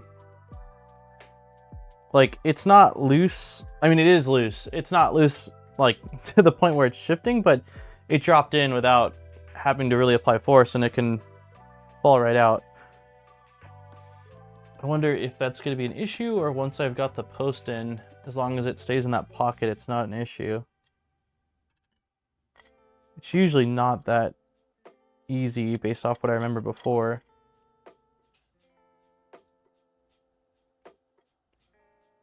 I use the head of an M5 for that. That's a good idea. Should be okay. Okay. Yeah, it's really weird to me. Like, especially considering, you know what? It is PP. It is PP. What is it? PPS. So it's going to have a different shrinkage value than ABS or ASA.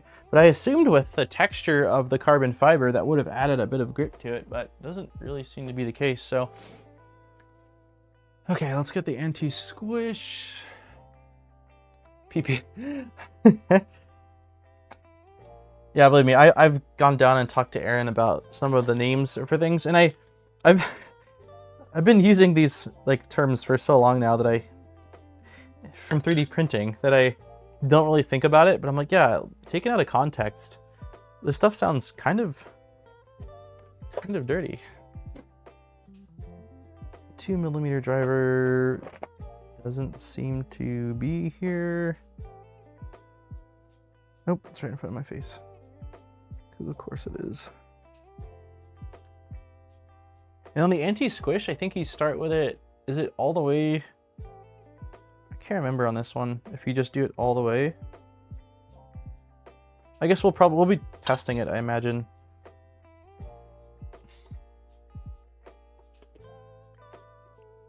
That's what George said.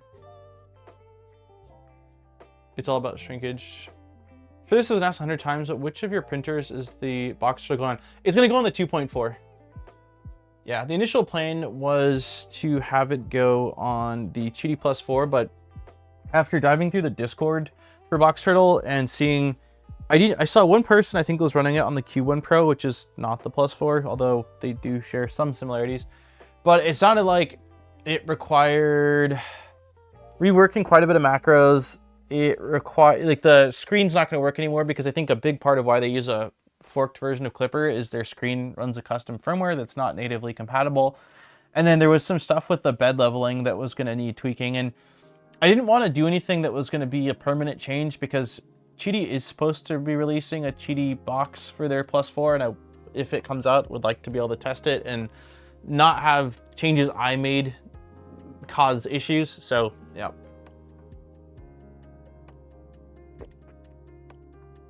So that's why we decided with the 2.4. Okay, so this is already done. We've got our gear set. Okay, and then this is going like this.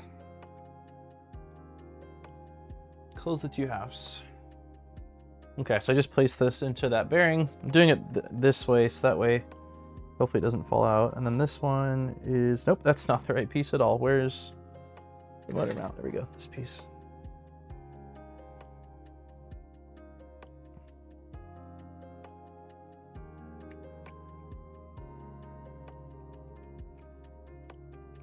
Okay, it seems okay. Maybe. Yep.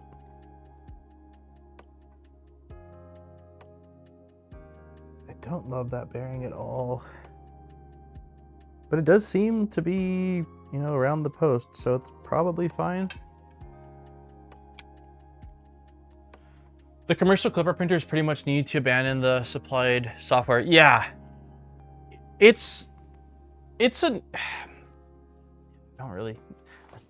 I ranty, but I also do understand why, because we like Clipper Screen, but Clipper Screen can easily get you into trouble with how much access you have to things. Like, Clipper Screen Simple would be nice to have as an option for manufacturers. Okay, so this is going from... Is this the right angle or no? We need to flip this like this. Okay. And these are M325s. Hopefully we can just reuse all the hardware I pulled from this a second ago. Let me measure these. M325.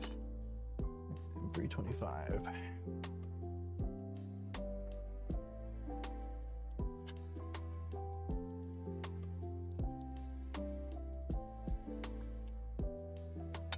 This one's going bottom.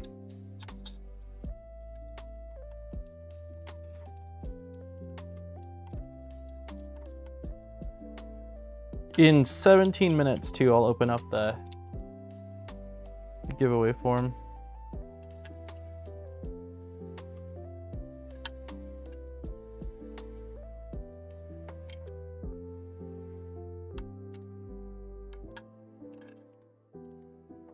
Okay.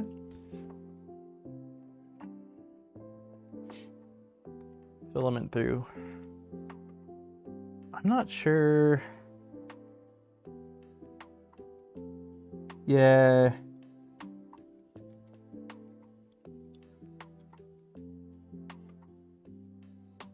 Yeah, we need to loosen it. I was just checking because it was already aligned once, but the printed parts are different and the teeth don't look... Actually...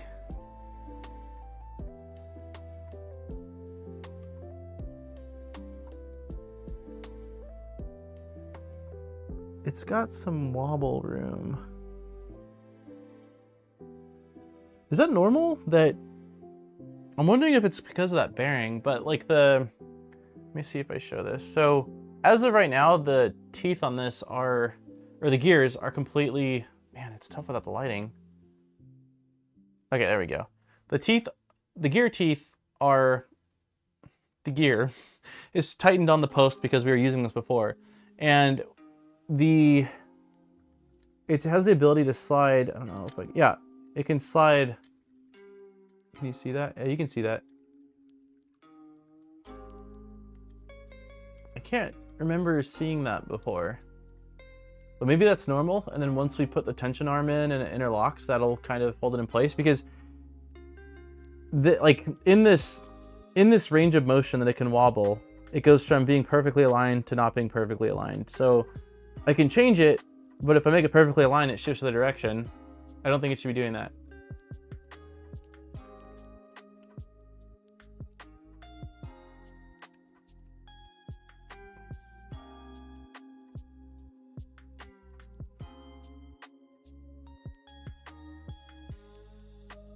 Probably should have a shim. Yeah, I don't recall seeing that before either. That's why I was asking about it.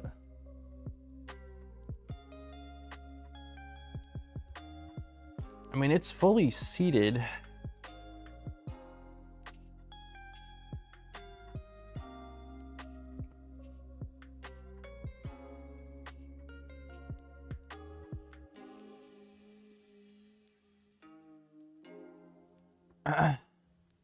Probably should have a shim. It shouldn't. The filament will force an alignment.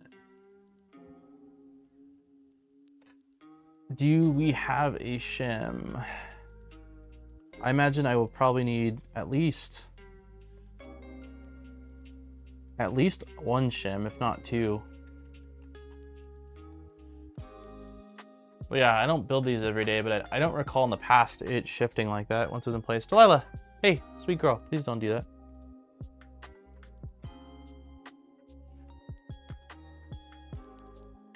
When the filament's there to pull the grooves in alignment. Okay, let me do one thing here. Let me tighten this back down, shove filament through, and see what happens. Because I imagine that the filament, let's see. Okay, so yeah, filament's there. Yeah, it still can shift pretty easily though. I mean, it's not, tension's not being applied to it from the other side, but well, I already printed some of the shims.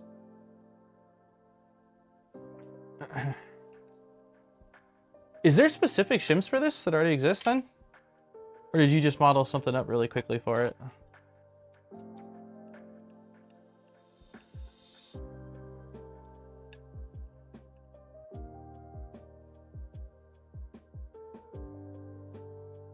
I've seen 2 people post that they needed to press the plates together with a vise. If it doesn't work out the way you want, just give up. That's what I always do. Things always work out. I just modeled up some. The stepper motor is on here though.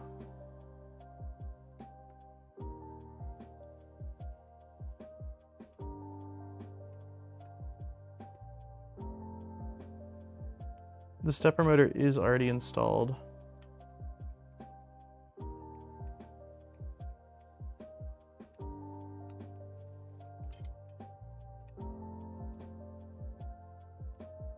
But it doesn't feel like it's actually engaging.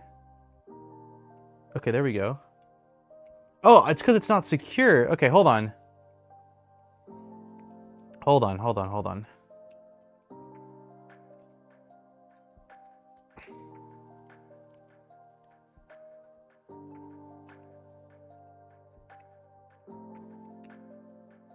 So, yeah, so I for some reason didn't realize I loosened the tension of the motor when I disassembled it, but I did. When the motor is engaged with it, I don't think it's going to be able to slide that much.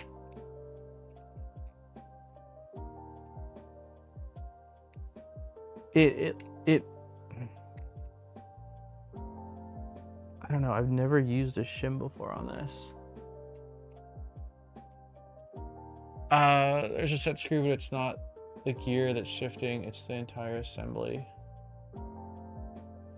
Yeah, it's not the gear that's slipping. The gear, so, because I've been using, I mean, this is, I don't know how many hours, but like the 2.4 has done quite a bit of printing and I've never had an issue with it. So the gear isn't loose, and I mean, pretty sure they come pre-Loctited or I would have Loctited it. It's the whole assembly that's sliding up and down.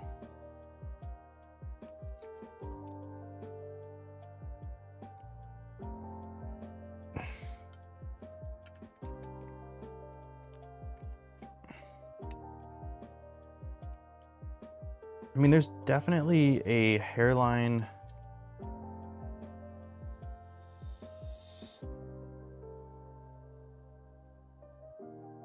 I'm gonna take it apart one more time and just reseat it and see. They're not flush. I mean, I see a gap between where the two halves meet. It's more than I like, Tuxedo, as far as the shifting goes. It's definitely a bit more than I would have liked.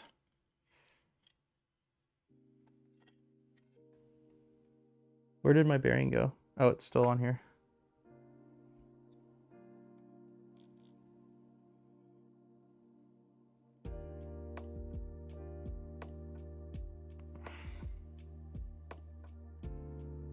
I don't see anything in the mating parts that would be obstructing it.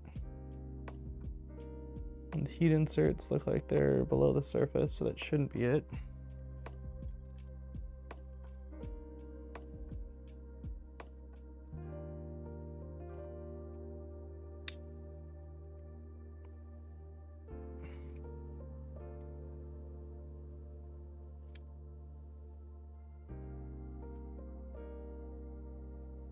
I don't see a gap. Still got a bit of shift though.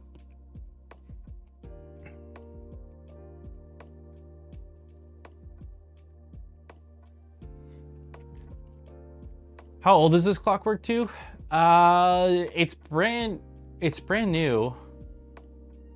Yeah, this is. Oh no, I'm lying. The plate isn't brand new, and the plate is actually what was recommended to reprint out. So I wonder if.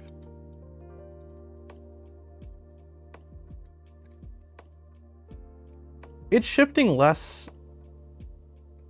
It's shifting less now. Hold on. Oh, excuse me. Whew. All right, let me show it one more time.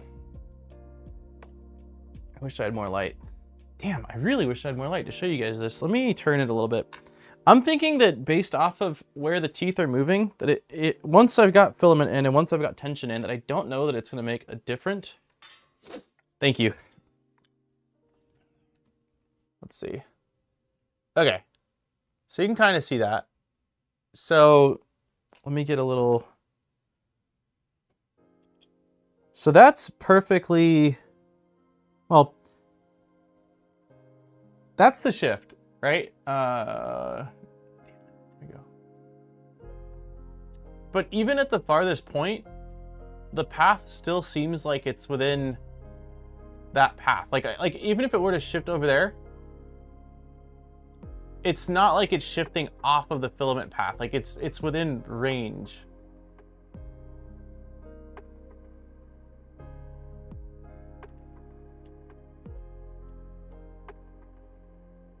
So I'm wondering if it's worth just running it as is and seeing if it runs into issues. Like you can see that, right? I mean, the filament path, so it's a little bit off and it's a little bit off.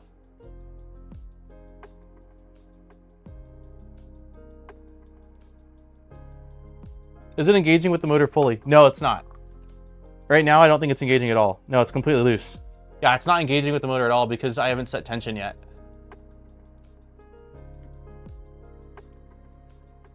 Yeah, I think we're gonna leave it because once it's engaging with the teeth of the motor, it won't be able to as easily move either. So let's just do that for now. Let's do that.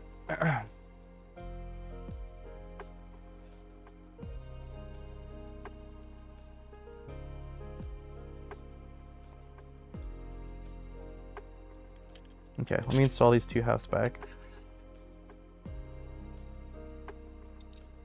Yeah, if I run into, well, if I run into extrusion issues, I guess it will be a little bit tricky to know whether, like, is it box turtle or is it that? But I don't think, because of the fact that it's staying within a range, I think it's going to be okay.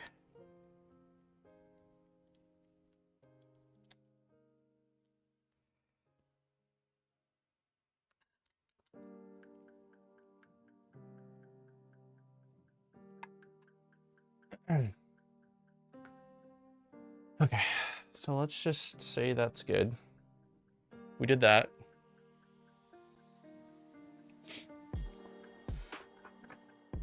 stomach. Already. Okay, so now we're grabbing this.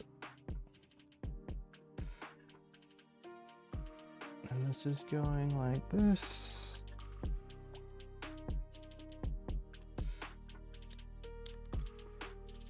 I think I tightened this a little too tight on the top. Yeah. Okay. Another 25 mil.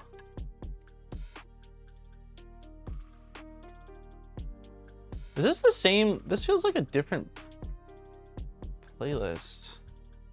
What is this?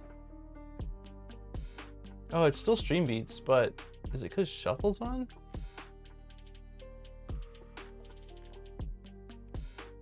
I don't know, man.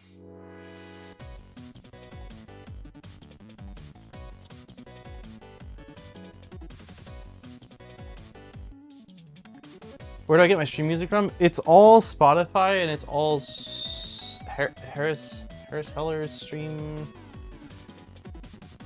Beats by Harris Heller. That's what I've used for a really, really long time. It's a pretty good range of music types and they've added a bunch of new stuff. I don't know. I kind of like the same that feels a little...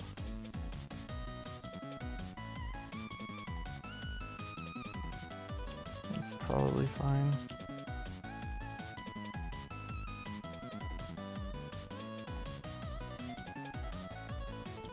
Musical caffeine, yeah.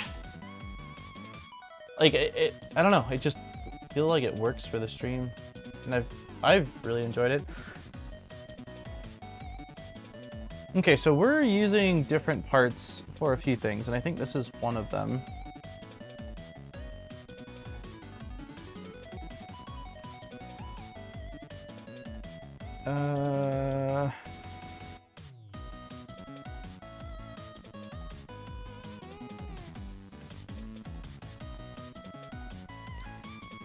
Trying to figure out which one of these is the one I just printed. Okay, it's definitely this one. Okay.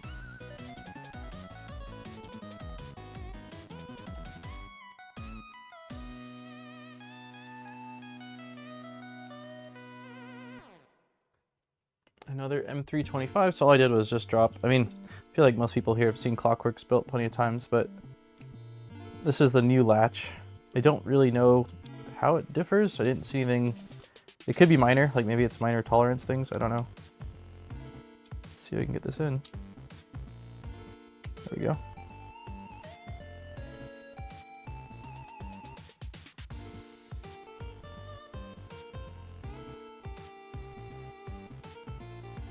It's weird. It doesn't feel like it's latching like I would expect. Let's...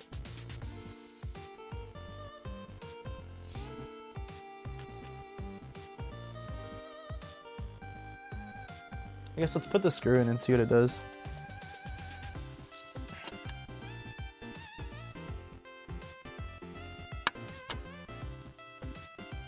Huh, weird. Oh, could this be it? M325 maybe?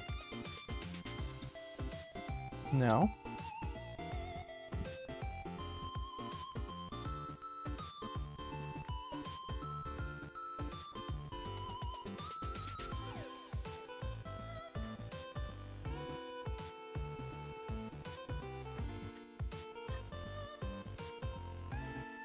Weird. Oh, this is probably it. M325. There we go. Just got back from a meeting. Yep, that's a Clockwork too. Yes, it is. Okay, there we go. Now it's latching. Oh, you know what? I think the difference is up top. Yeah, there's the difference. It's a pretty big difference. I wasn't seeing it, but if you look at it from the side, there's this opening right here that this one doesn't have. So that's the main difference. I was looking at the side and not seeing any difference, but I don't think the difference is on the side.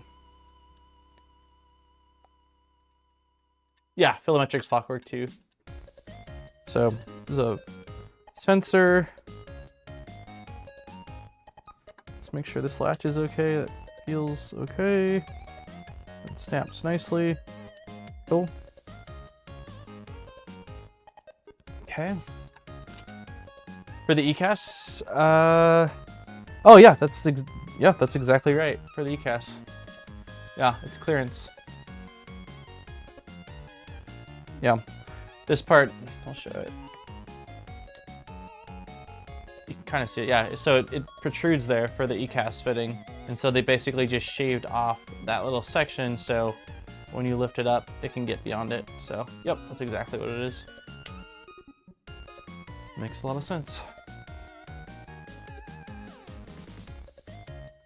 Now's a good time to set the base tension on your extruder assembly. Here's an excellent video by Dr. Dave. It's for the motor. Yeah.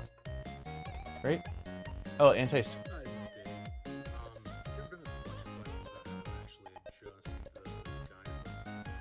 like we just watched this. I'm pretty sure I don't usually adjust this at this point. Let me see. Let me get a clean piece of filament that doesn't have a bunch of teeth marks. Let's see, what is this? Polymaker, is this ABS? That was PTG. That's fine, I guess. Where do you source your ECAS? So the Jackson's crying.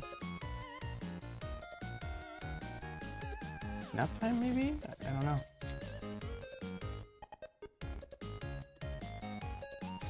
Wow, this all has teeth on it. What the heck did I load this into? Wow, that is a lot of distance to have marks.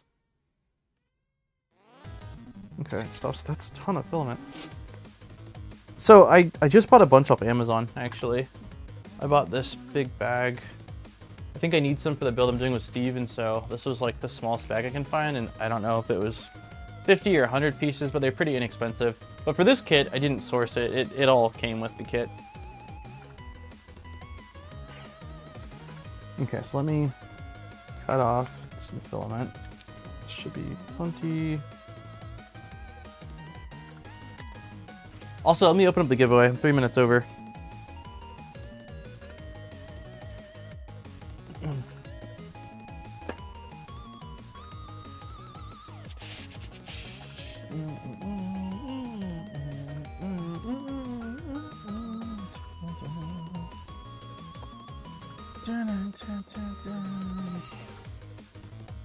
Okay.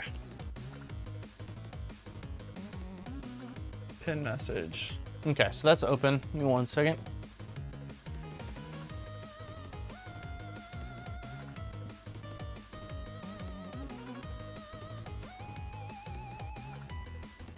We'll watch Dr. Dave's video really quick then. Let's see. Adjustment, filament anti-squish thingamabob in the new afterburner extruder. So I wanted to put something out to just show everybody how to do that. So this is a freshly assembled StealthBurner. Everything's I always stock. forget this.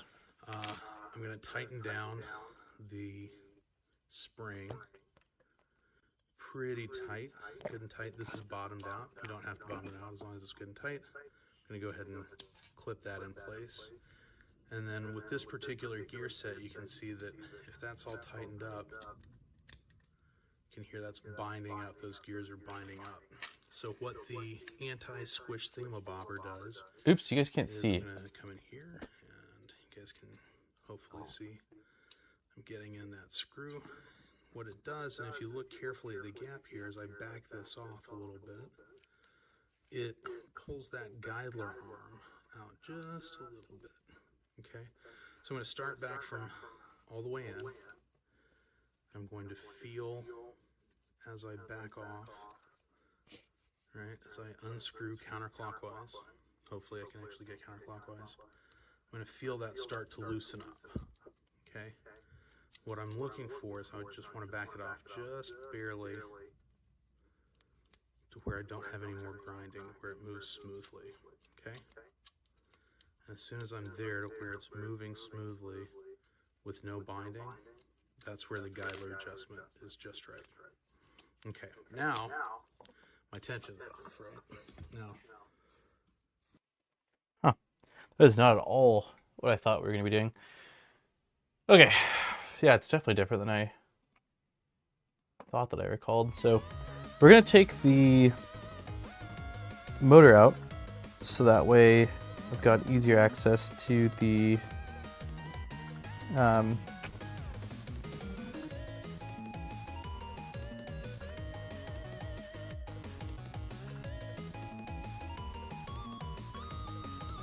easier access to the gear.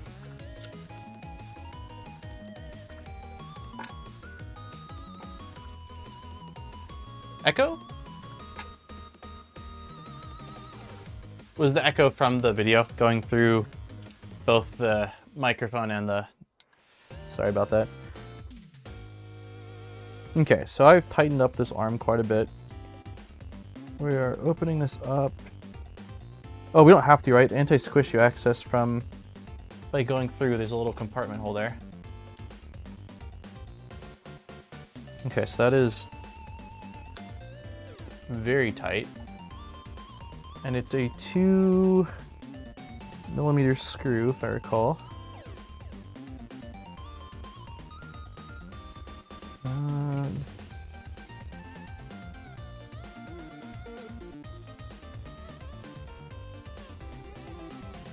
Doesn't feel like I'm actually engaging with it.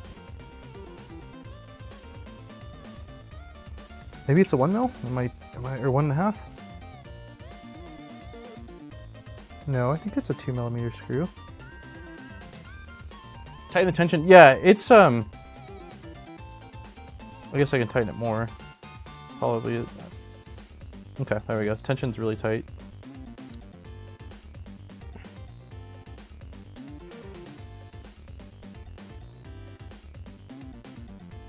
I don't understand why I'm not engaging with the screw though. It's weird. It's not a 1.5, is it? No, definitely not.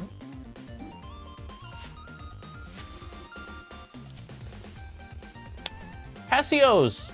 Don't forget to like the smash button. Yes, if you haven't hit the like button, please do. Thank you so much for the 4 months, man. Cheers.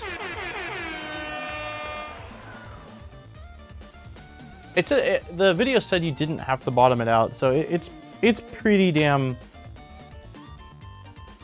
tight. But I'm not understanding why I can't seem to get this to align.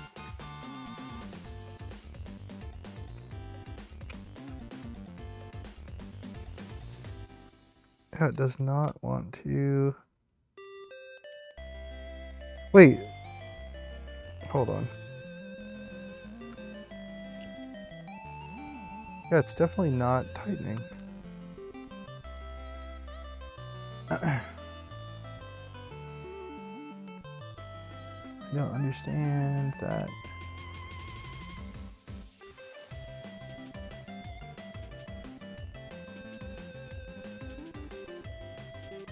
Should we strip it? I'm super confused. All right, I'm gonna really quickly pull this arm one more time. Just to see why I'm not able to grip it. It's not engaged. Meaning my driver's not reaching it.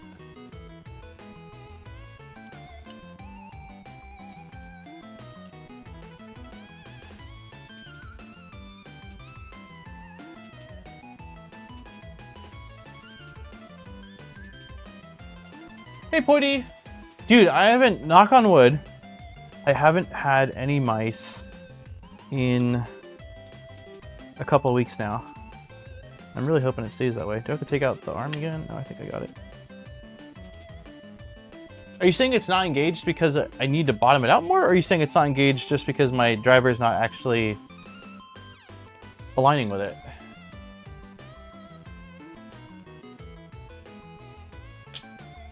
How are you doing, Poity? Hey, Captain Keem Kern. It's really tough to see that. I can't tell if that's K-E-A-R-N or K-E-A-M. I'm just gonna say, hey, Captain. It's weird. My eyes are kind of playing tricks on me. Okay, this is engaged. Nailed it. Kern. Okay, cool. Okay. Yeah, it's weird. I'm pretty far away from the screen, even though it's a big screen, but it's really tough to see.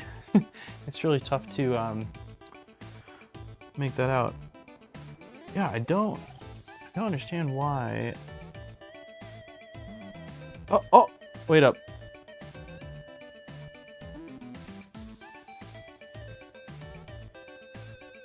No, I still don't think it's turning.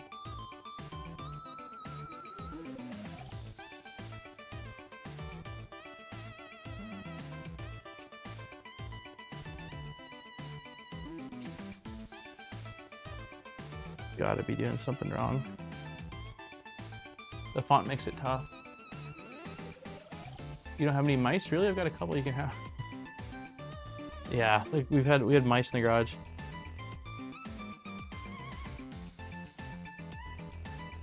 Okay, I got it. Hold on. I think my driver might just be... Okay, so that's tough. Still a little tough. Still a little tough. Smooth. Super smooth. Well, pretty smooth.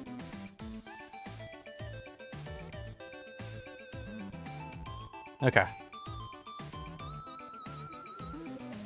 Seems like it's every once in a while.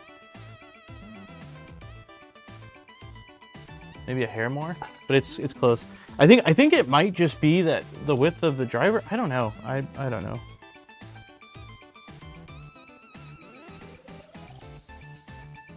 There we go. Yeah, the driver wasn't engaging. That's all it was. Yeah, that feels great. Okay, so now I'm assuming we're just going to set tension, right? That must be the next part of this. Let me mute my mic then, so there's not echo for this.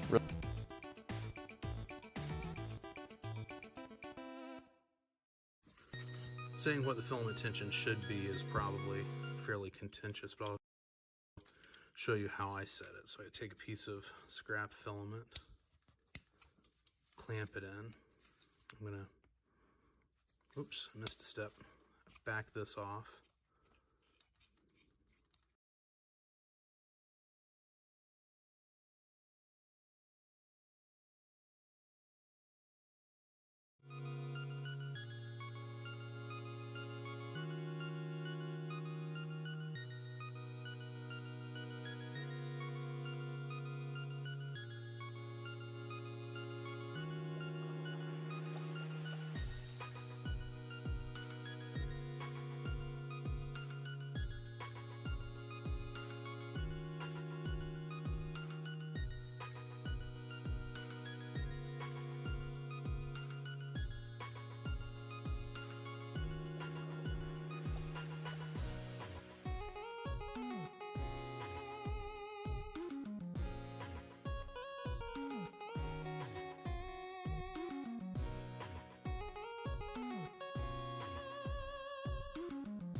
Mic check 1 2.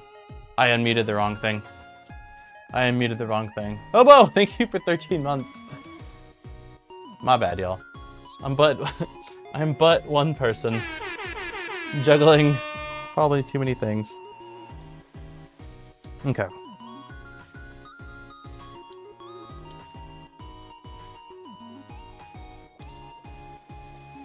Oh, that got tight real quick.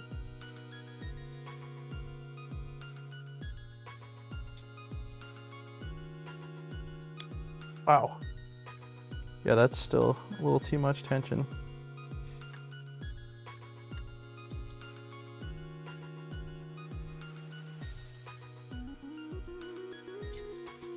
Okay, too little.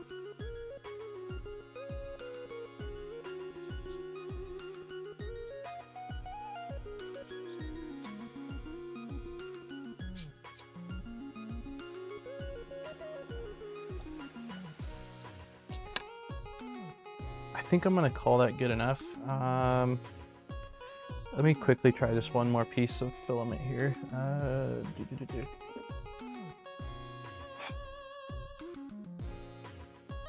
Loud and clear. Okay, perfect.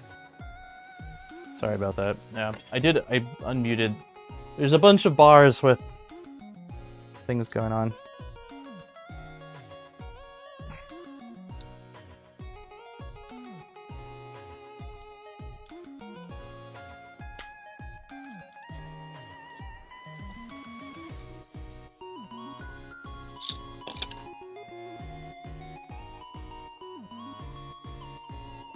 Yeah, I'm gonna call that good enough. I mean, it can always be, you know, tweaked a little bit, but just to show kind of what I'm seeing here.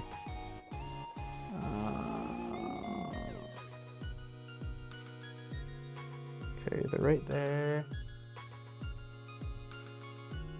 Can we see teeth? I don't know if we can. 1 second. You might not be able to see it. It's kind of dependent on the filament too. Actually, yeah, they're right there. But what I'm looking for is light teeth marks. And it looks about right. You might not be able to see that. Sorry, y'all. Some of the glossier filaments are easier. The yellow is not really showing up that well. Hey, hey, Sven. That's okay.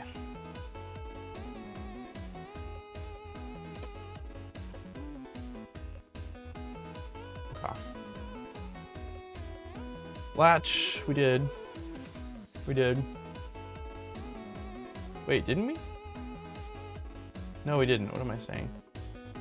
Hold on. We did that.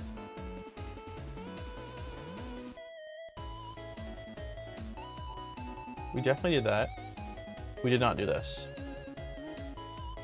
Okay, motor going back on. I can never remember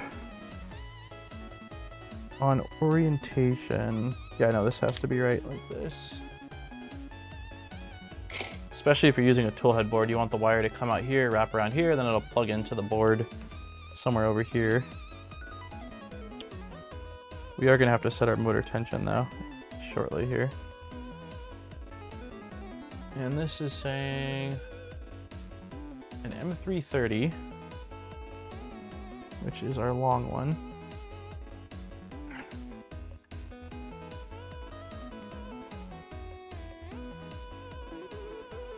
Okay, this is probably M330. Sure is.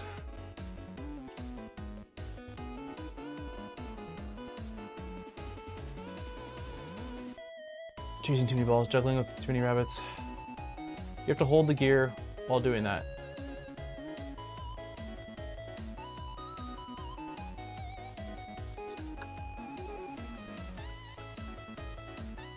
Okay.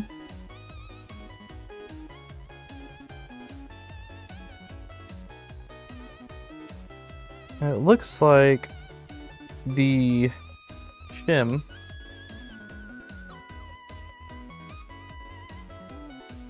shim's already in there from earlier, so and we're using an M38 socket head for our tensioning arm pivoting screw, which is this.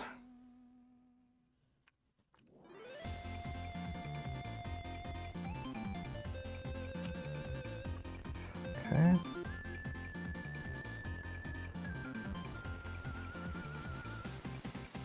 Okay.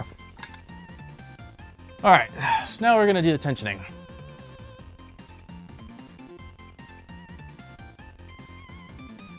And just to verify, okay,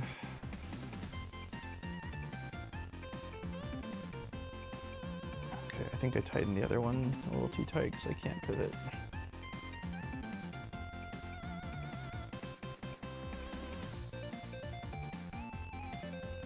Huh.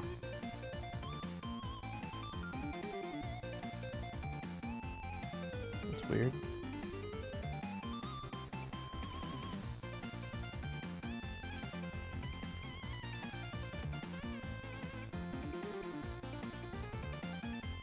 Wonder if I didn't seat the motor correctly, because my oh, there we go. I was gonna say my full range of pivoting is a lot smaller than I'm used to, but now you can see the screw right there. It's able to go all the way back and forth. So This way towards the inside should be fully engaged. Yeah, and this should be nothing. Yeah. Perfect. Okay, so I'm going to tighten things down a bit more.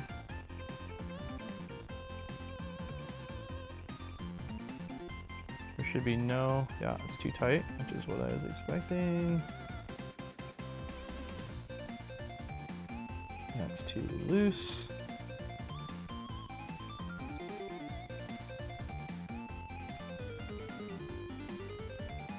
Something feels off. It's just not.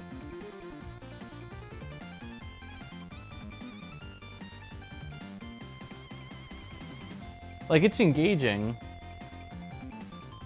But for example, once again, I can't pivot this. I wonder if it's not. I'm gonna loosen these again and reseat the motor. I don't know why, it doesn't feel right. I wonder if I just sort of seated it at an angle or what.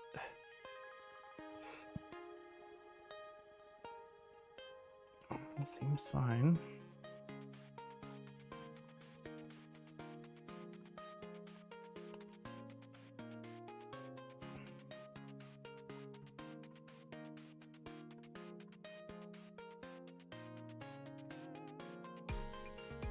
Okay. Okay, we have full range of pivot, which is what I want.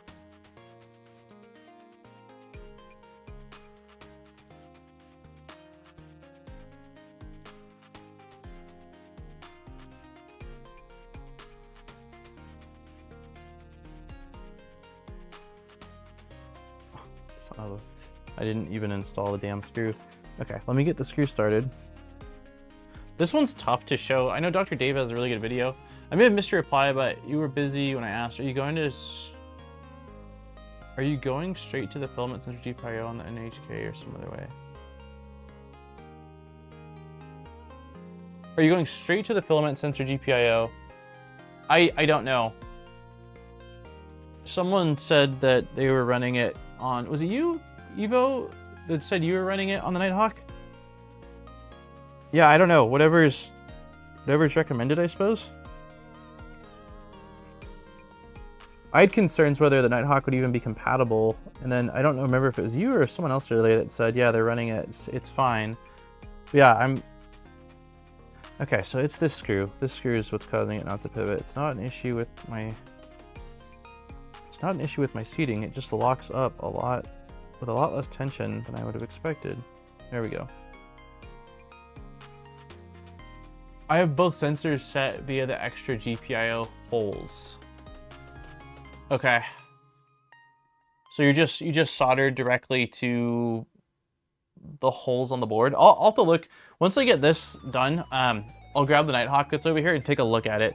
So I kind of briefly mentioned it earlier, but we haven't really looked at it. So now would probably be a good time to put together a game plan of where it's going.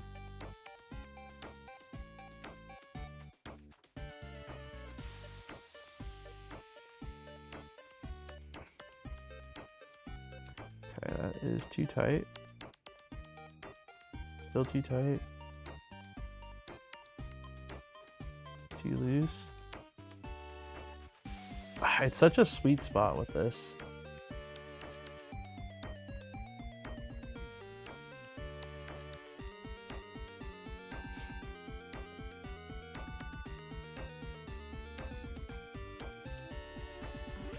I know in the past I went with like there was an audible, like a slight audible sound you'd hear.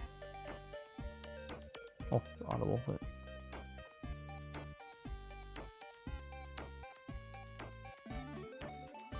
I think that's about what I've done in the past. Let's see if I tighten it, if it stays in place. Yeah, okay. I'm gonna show this.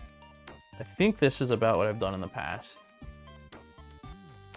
If you do giveaway and I win, I'm here just driving. Oh yeah, no worries. You don't have to, yeah, with my giveaways, you don't have to be here to say here. it's a weird time to be streaming, so. Well, maybe not for everyone, but like for a lot of people, it's an odd time to be streaming.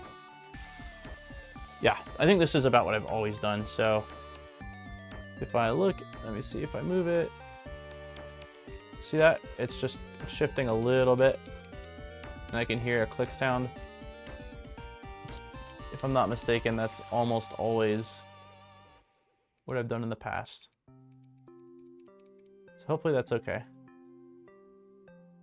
It does look like our gear is up against the printed housing, but I think that, you know, again, once the filament's in there, it'll be fine. So. But yeah, we're gonna leave it like that. So hopefully that's fine. Okay, so now looking at Nighthawk, we've got to figure out. I use the X end stop connection on the Nighthawk for the filament sensor, since I use my endoscopy pod on the gantry still.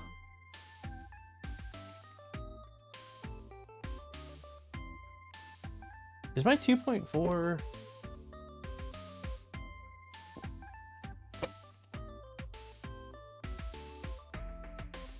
Oh wait, so I should be good. I'm using sensorless homing. So I should be good then. I just remembered that, why did I go to sensorless homing?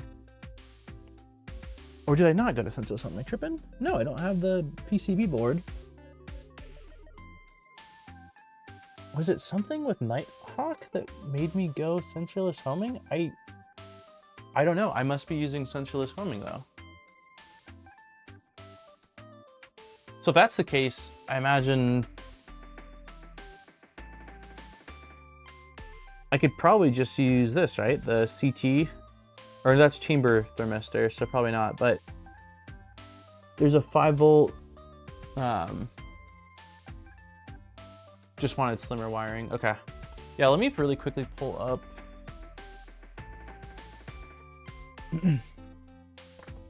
I forgot. I wish I remembered why I went with sensorless homing. I must have gotten it working pretty repeatably since it's using clicky, and I mean coordinates have to be pretty precise, but the 2.4, if I wasn't using sensorless homing, the 2.4 would have a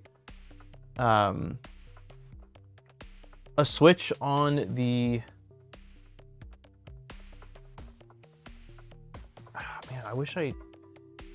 I'm like tempted to boot it up. I don't see any switches. I don't see, normally I know there's like a PCB switch board on the right side, like underneath the XY joint, and there's nothing there. And I don't see any switch, and I haven't removed any switch. So I must have gone sensorless at some point for something. The rear is for XY end stop. Okay, cool. Yeah, that must have been it. I forgot. Okay, well let's do that then. So I'll probably wait to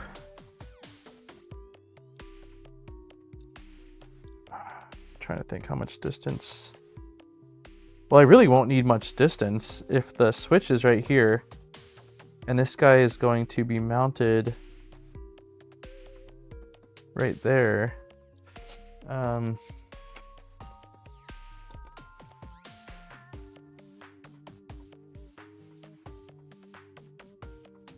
Okay, so these wires must need to duck underneath. That's what I'm assuming, because sticking up is going to bump into it. So if we go...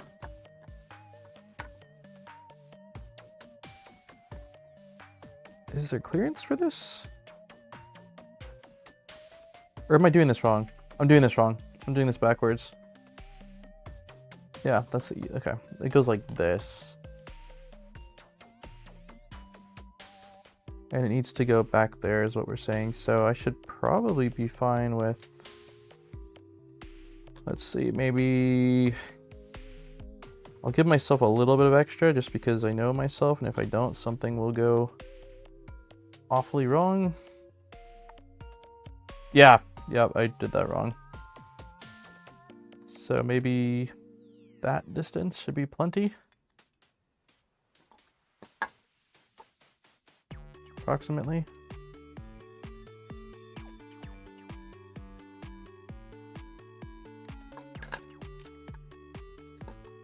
Should be plenty, I think. Okay, and then this is this a standard JST? What is this? This is, it looks kind of smaller. Is it a PH?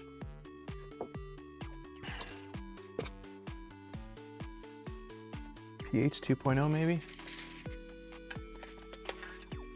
Giveaway link is open for anyone that has missed it, and we're gonna be closing it in like 2 or 3 minutes here, so we're getting close to the drawing time.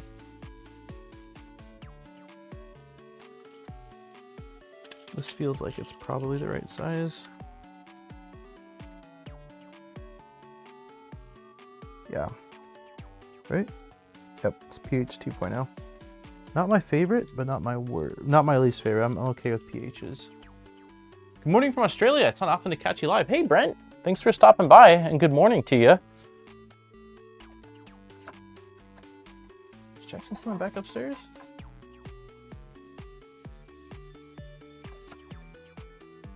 Sounds like Jackson's making his way upstairs.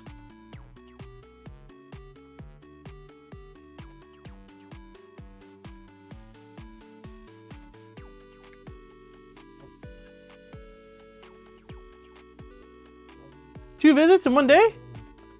What a treat. I know, I was like, I heard the garage again. Thank you so much. We went outside for Thank you. Yum, PB&J and some Doritos. Mm. Okay. Hey, bud.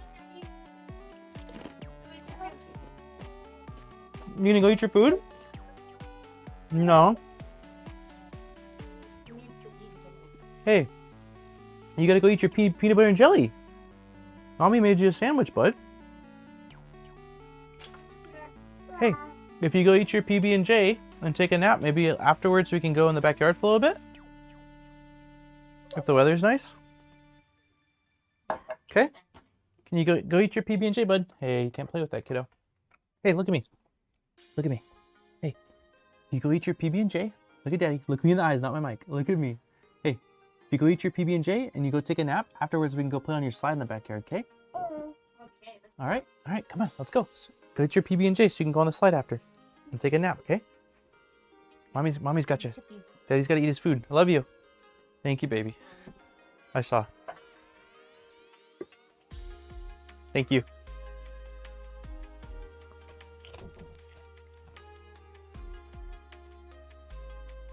The old barter system. You do this, I'll do this. It seems to work.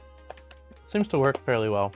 I mean, I can do the old because Daddy said so, but usually it's nicer to. Can I have a PB&J? Absolutely.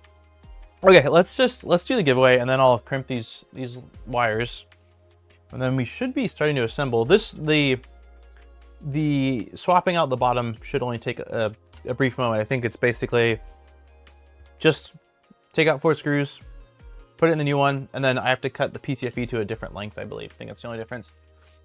I love my 2 grandkids. How old are they? Okay, let me see. All right, so 1 more minute, and then I'm gonna unpin the form, and then I'll give anyone actively filling it out another minute, and then we'll do the drawing.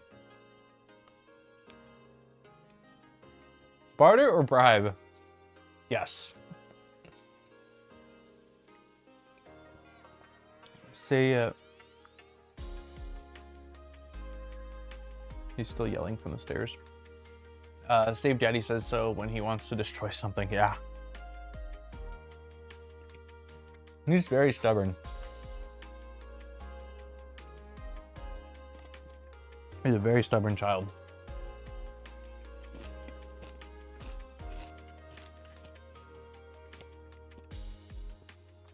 The FilamATrix tuxedo, it's going on the 2.4.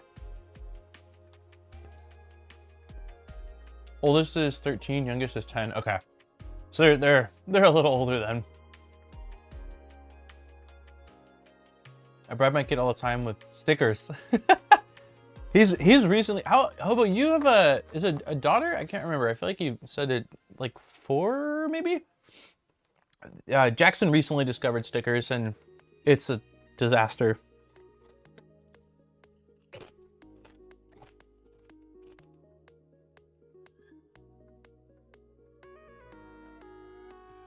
Oh, the PTFE goes between the heat set and the hot end. Oh. Okay, so between the heat set that we install on the base down here. So it's a short distance, I imagine. It's a really short distance then. And it just basically is going to be... It's because this is flush. So the distance should make it where the PTFE is basically just pushed up against this. There's a jig. I did print the jig. I think I printed the jig, man. Let me see. I think the jig is... Yeah. This little guy. I didn't do all things, and I didn't do all things well, but I did do some things. Wait. No.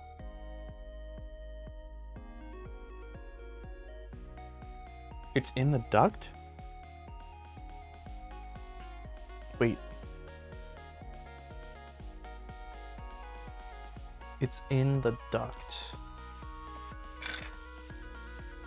Oh.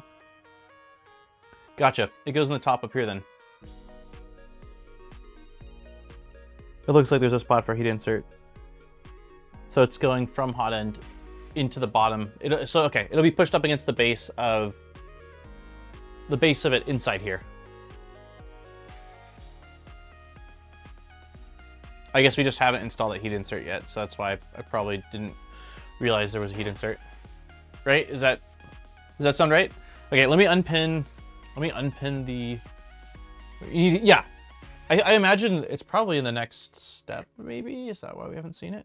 Break time, skittle. Oh, nice. Yeah, okay, we just haven't gotten to that section yet. So I will definitely install all those heat inserts in a moment here. Okay, unpinning the giveaway link, and if you're filling it out, you got 1 more minute.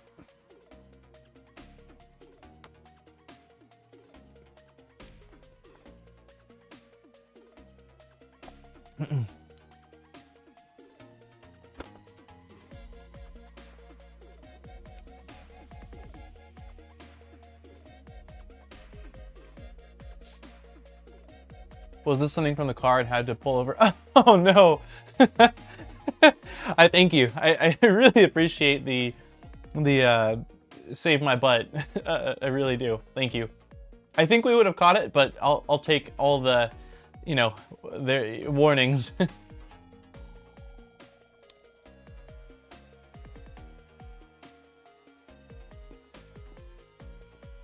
I wish my wife would bring me some snacks while I'm watching the stream.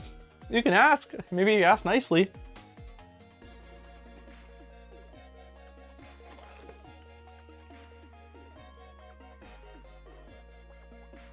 No PTFE equals a bad time. I imagine it's probably happened then, right?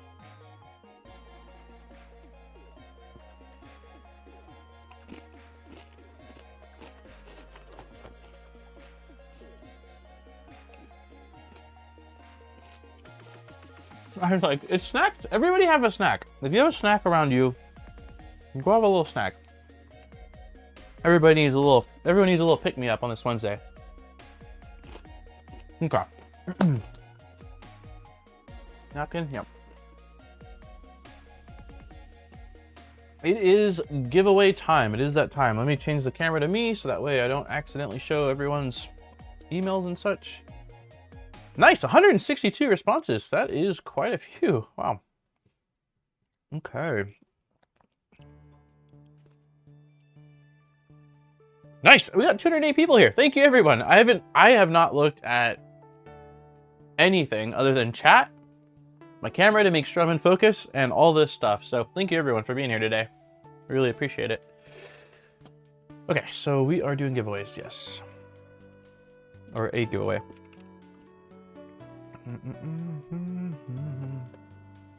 Make sure I extract the right file. The only snake around here is me. All right, drive, upload, yes. Awesome. almost out of every single week. I get it, Google. I know you want me to pay for more cloud storage. I fully understand. Okay, so I got 162 in this sheet. Is that how many I said were entered? Yep, that's everyone. Everyone that entered is here. Sweet. All right. So next week, we're definitely going to shuffle 2 times since it's Jackson's 2nd birthday. It would be wrong to do any other shuffle. I can't. I'm on a diet. Oh, gosh. I'll snack for you, nice. I'll snack for you, man. 114 likes. Yeah, I think I mentioned it once about hitting the like button, which isn't a lot. And 114 people hit like without even a reminder. So... all right, what do I have to say? Before we do the stream, I want to say thank you to Polymaker for allowing us to continue to give away filament. If you haven't seen, I was hoping for this build we'd be using the PPSCF from their Fibron line, but because I needed to reprint one of the ducts and I didn't have a chance to dry it, I don't know how much of the material I've left, we're using Fibron for the Clockwork 2,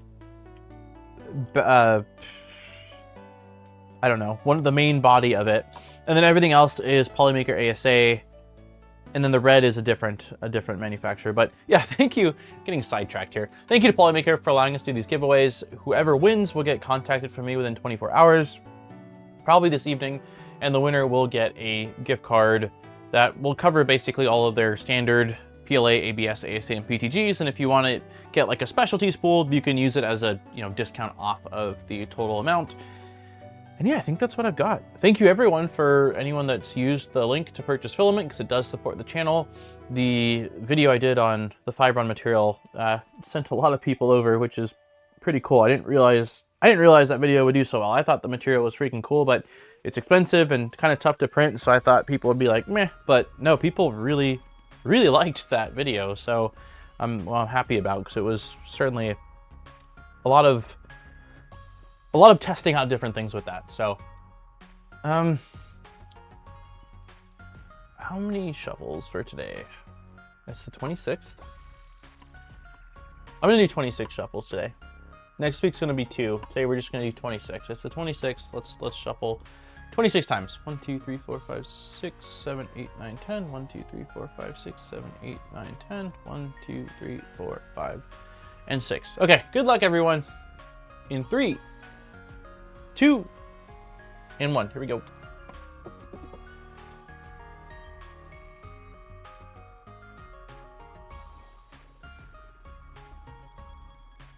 That is a familiar name. Stuart, you are our winner. Stuart, did you win recently or no? Maybe I'm mixing it up, but I feel like I could be wrong, but I mean, I know you're here all the time. Congratulations, Stuart.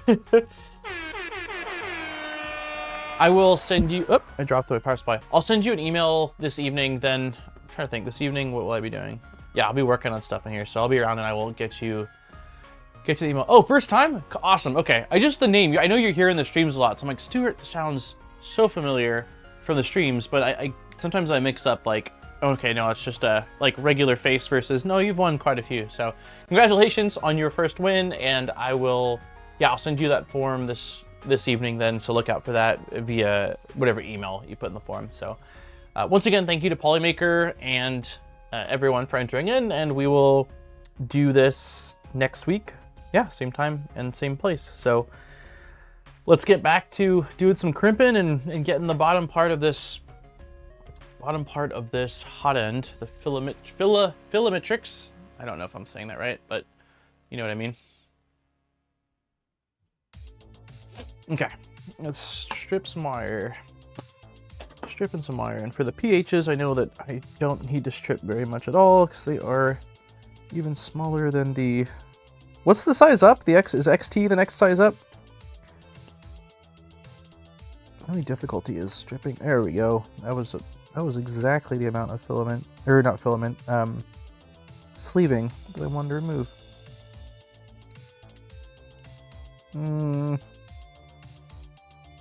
It's actually probably fine.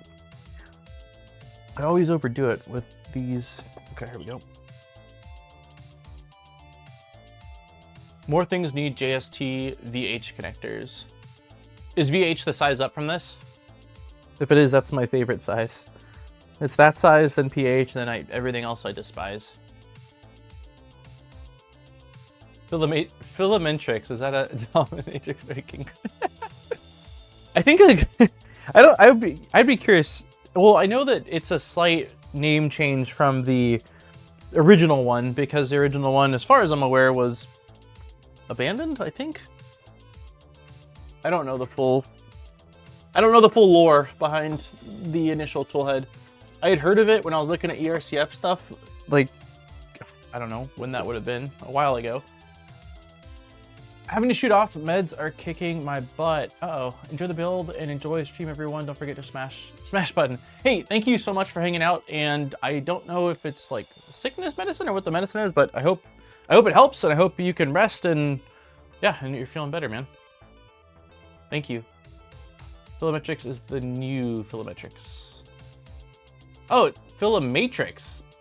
That's how I see it. Matrix, not what you said, Jose. Okay, let's see. I think 1.4 is the size I use for these. That seems about right. I might need to pinch them to get them started.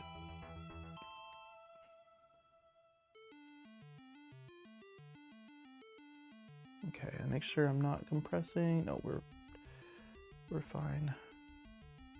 Wait, I'm a goofball though. I should not be doing that. I should be doing the inner clasp first. Okay, I think we're good.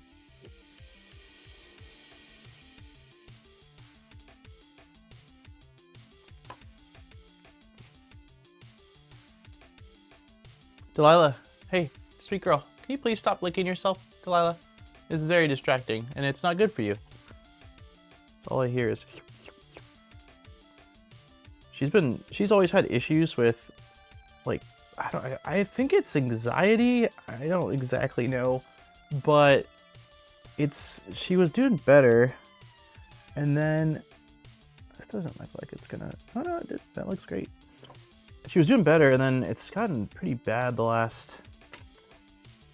Okay, I'm quite pleased with how that turned out. It's gotten quite bad. I can't talk today. I don't know what's wrong with me. The last couple of months here, and I think it's probably related to the cooler weather, and it's been drier. I mean, even I noticed my skin is, drier. So I'm thinking that's probably what the sort of ramp up in licking and itchiness is.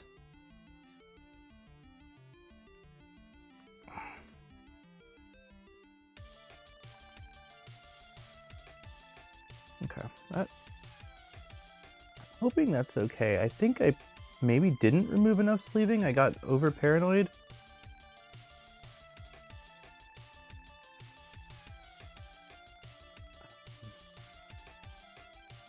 But I would think that with how thin this sleeving is, just by crimping it on that it would probably break the.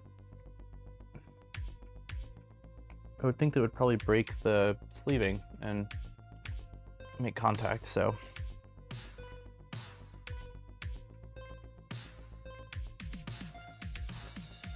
I guess we could check, right? We could make sure, like, check for continuity.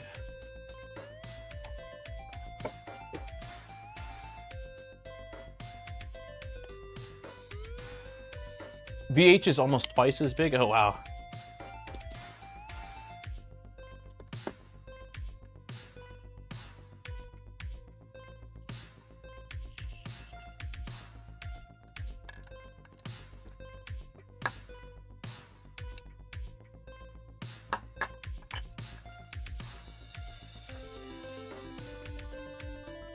Yep, that's working. I figured, but just want to double check.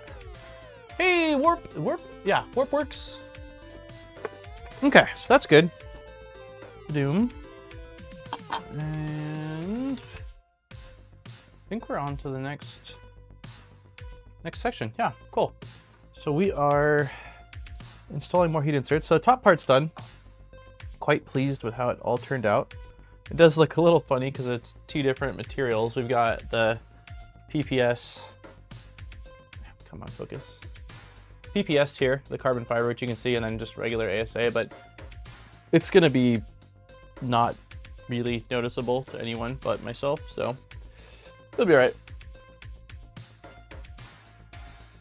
Okay, so more heat insert time. For this, we are taking our new printed body, which is this one, and it's mostly going in from this direction.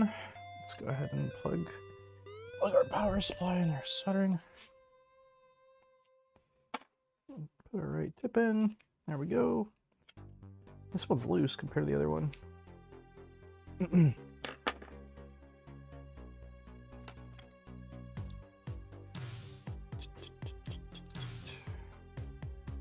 Doesn't feel loose as far as the screw goes. It's weird.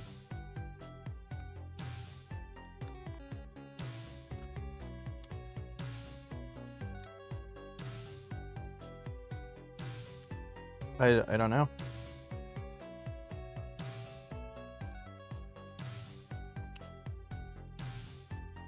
Fully tight and it's still loose. Okay, whatever. We'll be right. Hey RH, a bit late but better than ever. How's it going? Good, it's going pretty good.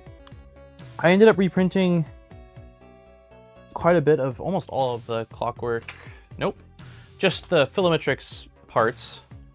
I forgot to reprint one piece, two pieces, the clockwork pieces, but we're able to reuse the back, which is good. And then for the front, I did print it in PPS before I reprinted things in ASA. So we are using PPS for that one piece, but other than that, yeah, we just wrapped it up.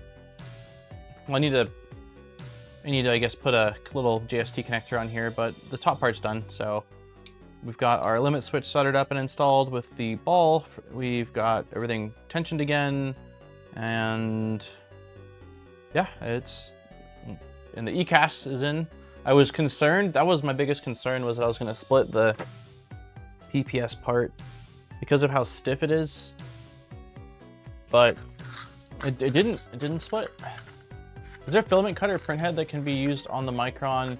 I think there is, yeah, I've seen one. I don't know if it's like officially supported with Box Turtle, whatever that would even mean. Because Box Turtle, like if you look at what parameters they say are needed, I don't know if it's officially supported, but there's absolutely one, if not two different options. I know I've seen, one second here. Nope.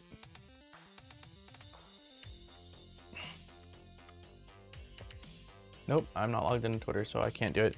I know that I've seen at least one, if not two. So yeah, absolutely. I would probably go over to the, well, maybe even just the Box Turtle GitHub, but if not, then I would head over to like the Doomcube Discord.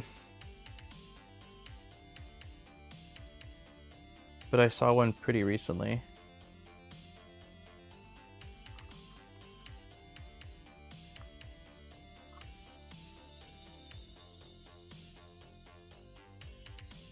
It looks like some progress and not, one second. I'm trying to read while not do this too much. Not much missing, nice. I see the turtle box in the back.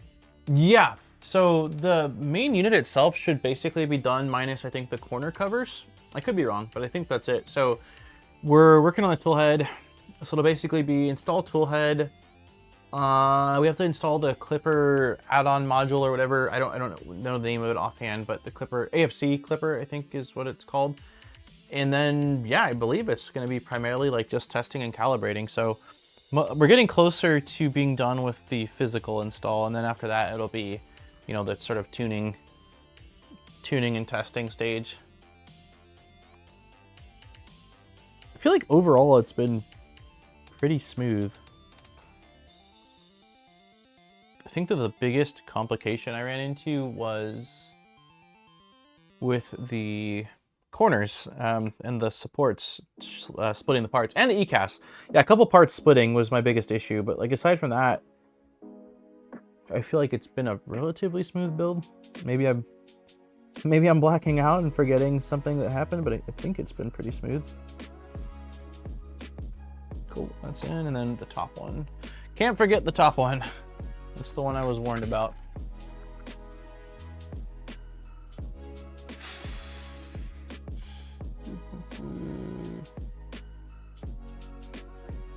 Armor mentioned that the kit's officially released from Fabrico, which is pretty freaking cool. I don't know that I asked earlier. Yeah, no, never mind. Delilah, what did I say? Stop licking. You're not my boss. A lot of times I just let her do what she wants because I'm like, ah, you're old, like, you're old, you know, just do what you want, but not when it comes to licking herself because she'll get like sores. She doesn't know when to stop. But for a lot of other things, I'm just like, well, whatever, man, let her enjoy. She's just enjoying herself. I'm just watching your Enderwire streams. This one's been smooth. I don't even remember what the heck happened on that stream. Okay, so this one says, install the Bowden tube that is an appropriate length for your chosen hot end. Cutting jigs for various hot ends can be found here. For Revo Boron, the appropriate length is 15.8 millimeters, which I have to assume I got from the correct repo, but hey, it's me. I should double check things. Assuming is how bad things happen. A soft cone. Yeah, we had a soft cone. Is my battery really running low on this? It's flashing, which usually means we're getting low. So approximately 16.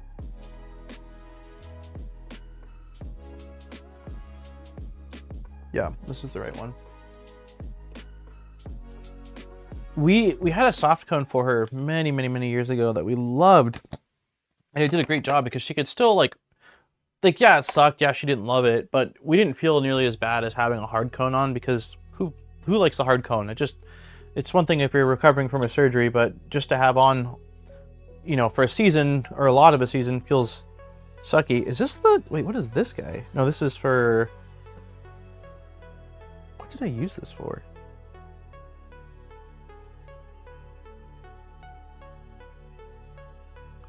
I don't remember. Oh, this is also from this build. This was for the tubes underneath the. This was for the tubes underneath it. But yeah, we loved the cone, but it got really gross and dirty, and so when we moved, we left it. And I tried to order, excuse me, I tried to order it again off Amazon, but it wasn't available for a long period of time. So I should probably look to see if they're back or if I can find an alternative.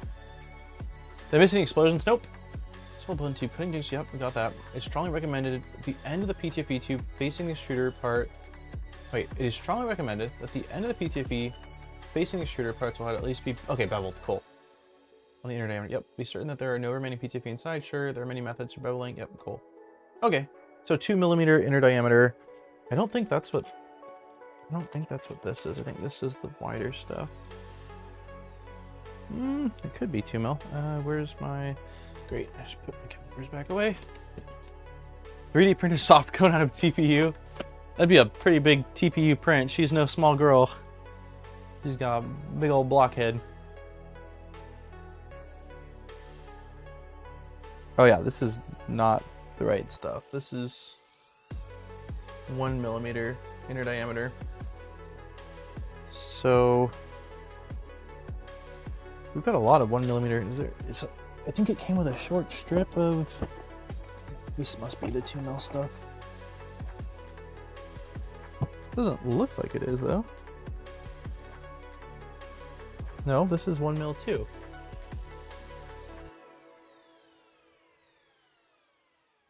Oh, you know what? Should I just be using what was already like this right here? Let's see if I can get this out. Needle nose pliers. I think I'm probably reusing printed in parts then. My buddy is fine with the soft one. He can chill and walk without issues. He licks his fur of his back from. Yeah, so does ours. Where did you get yours from?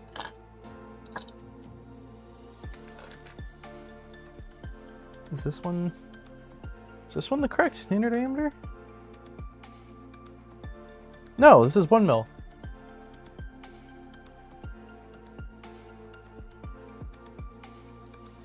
So it needs to be 2mm. I swore the kit came with a small strip of 2mm, but everything I'm seeing is 1mm.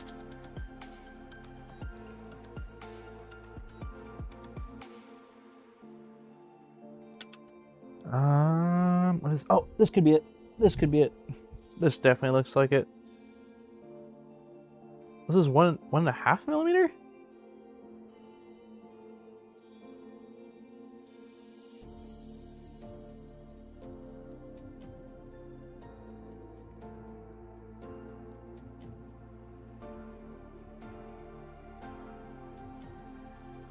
Wait, yeah, how? Okay, I'm doing something stupid. Maybe my calipers aren't working?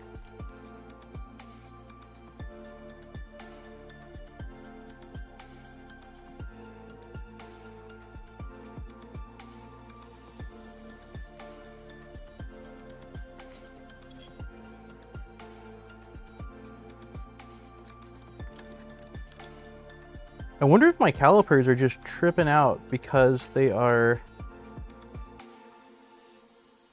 battery's running low.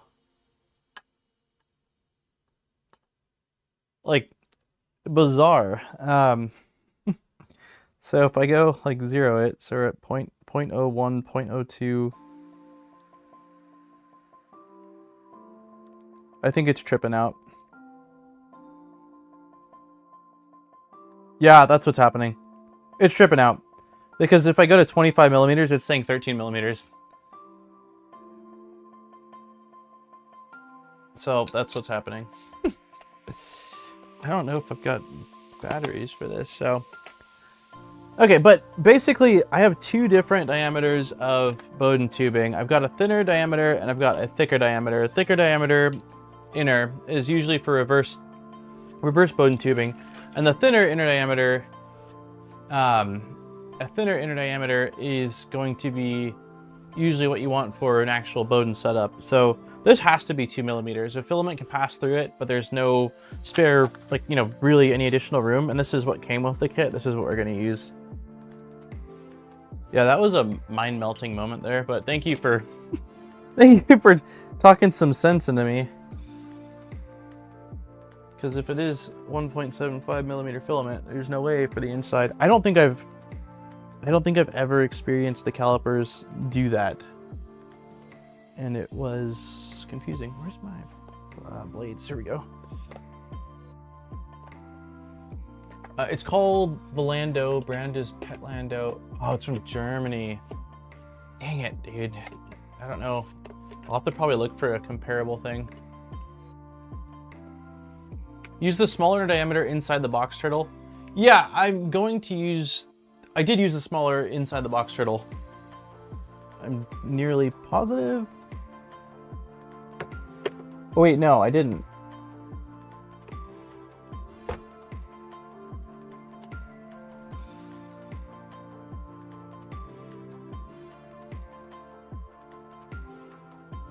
Yeah, okay. So yeah, the thinner stuff. So this Bowden stuff right here is for, so they give you a ton of this for just the small little bit of material that you need. Yeah, okay. I did use the 3mm. I just looked underneath the, so I think I did this off stream. Oh, jeez. But yeah, this is all, you guys can't see anything because I'm not holding the damn thing. This is all the I almost want to verify now.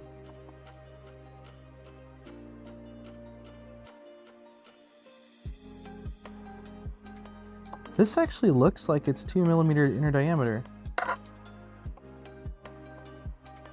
Just looking at the color difference, I used 3mm for this. This is definitely 3mm because it's a lot thinner, the walls, and I can squeeze it. This is the 2mm inner diameter. And the reason why I went with that was because the kit, that's what the kit came with. Kit came with a short amount of 3mm. Okay, that's correct. Cool. Gotcha. Yeah, because I was gonna say the kit only came with a short amount of the 3mm stuff and a lot more of the 2mm. So, okay, that's worth double checking though, because you know, it's if you don't have the right diameter filament, I imagine that's gonna lead to a world of hurt as far as this thing working.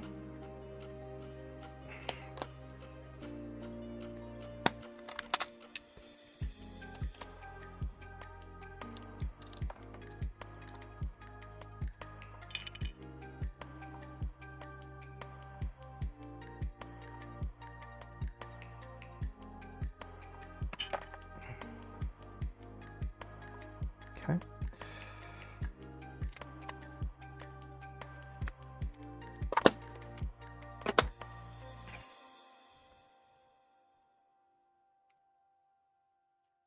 When the filament bursts through the 3mm diameter stuff, it's a fun day. Don't ask me how I know.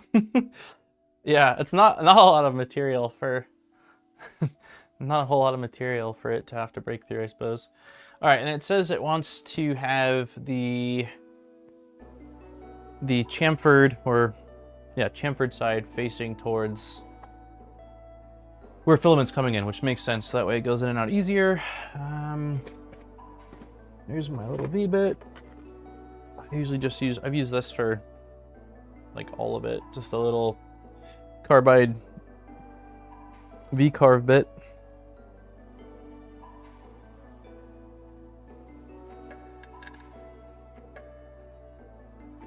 It's probably plenty. Do one tiny little cleanup pass.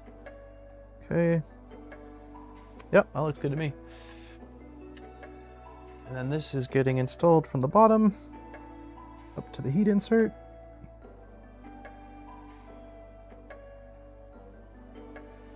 Did that actually go?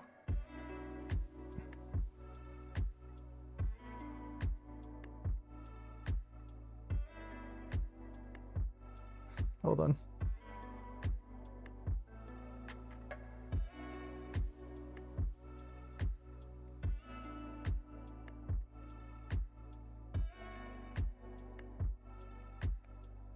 There we go. I felt like it didn't seat fully, but now it did. Okay. Just make sure that filament can get through. Yep, easy peasy. When they shoot it, okay. Oh, it looks like I made another. Just looking at this right here.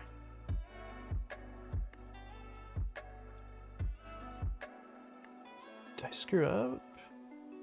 Or maybe this part was just revised. So I'm looking at this piece. I'm looking at mine. I've got a heat insert there, there, there, and there. No. I've got a heat insert there, there, there, and there.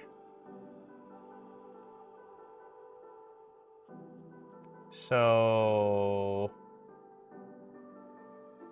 I screwed up. I put a heat insert into here. Definitely looks like a heat insert slot. And I somehow didn't install one right here. Is this going to be an issue if I have one down here? I don't know what this... I don't know what that one's for. I guess I just saw 3 and went 1, 2, 3. I don't know how the heck I managed to do that. It looks like a heat insert slot. Like it went right in perfectly, but yeah, I did 1, 2, 3 instead of 1, 2, 3. Let's get the... Let's get the last one in.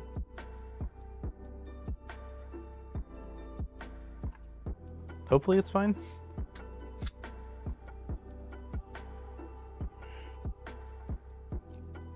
ADXL. Oh, okay, sweet. So it's an optional one. Perfect.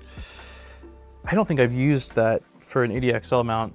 It's been like either CAN bus or the FiSec USB-C one that I use the fan screws to mount.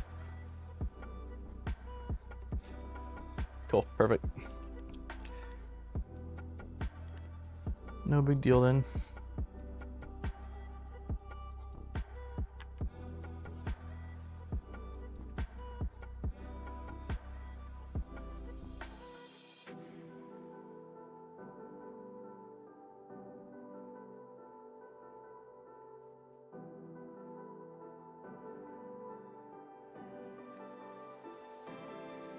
Okay, that looks good. It's definitely a different heat insert than the other ones though. And the color is slightly different, but Whatever. Okay. Done. Revo.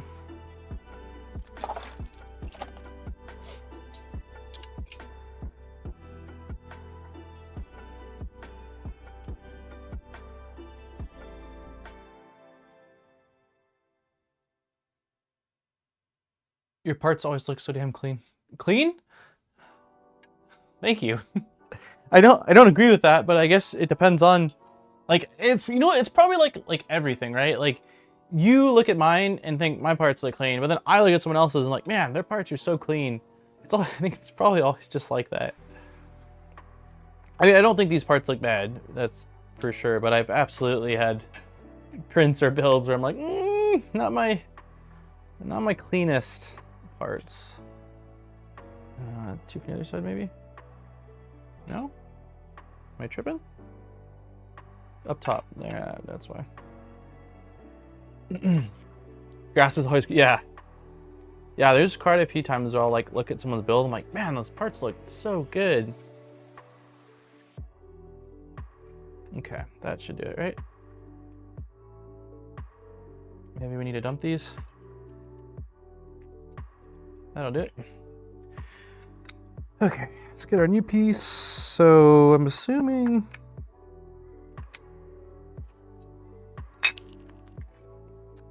wait a minute. Okay, this cannot be right. Because this bottom's out there. So I am going to assume that on that jig, it's the middle line I'm supposed to be using and not the end line. Because that is about the distance. Yeah.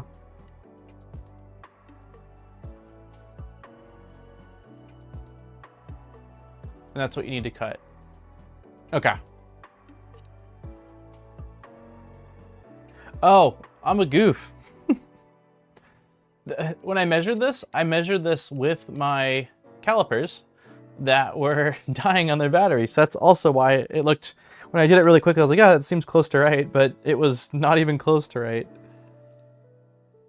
Oh, come on. Probably needle nose pliers again. There we go. That's hilarious. I will not be using those calipers until I replace the battery. Okay, so now I'm keeping the side that I've already used the little V-bit on, and we are in our blade again.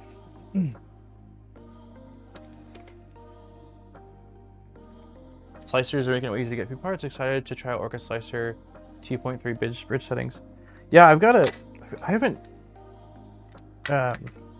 check out the latest Orca Slicer stuff that's being worked on. The camera's gonna make it look like the blade's a lot closer to my finger than it is, but I promise you I've got pretty healthy distance.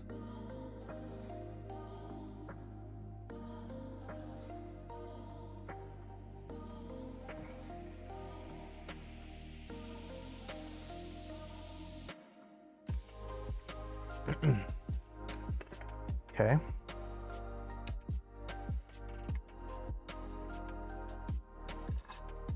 This is the piece. He says this, yeah.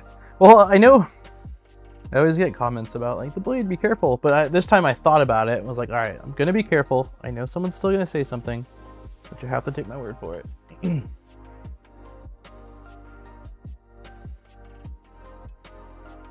Is there,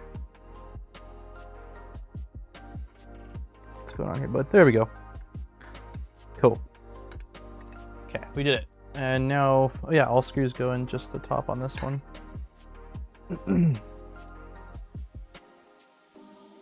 Is it same? Yeah, it looks like it's same size. Perfect. I'm the last to talk. I'm with you. Yeah. I mean, I absolutely appreciate feedback on things that I'm not doing safely, because it's one of those things where if you do things a certain way and it works, you just keep doing it. And maybe you don't even realize that the thing you're doing isn't very safe. So I do like to know if like, hey, you're being a dummy, don't do that. Especially if you can explain why. But in this situation, I'm like, I'm busting out the knife. I looked at the camera, I'm like, it looks like I'm cutting my finger. So that's why I decided to say something. And my safety goggles, yeah, my built-in safety goggles. Why are you crying, Delilah? Are you hungry? It's not time yet. It's almost food time. It's not time just yet. It's always food time. She says, I'm up here listening to you eat your chips. Okay. Those are in. These are the 3/16s, which we've got. So this must be...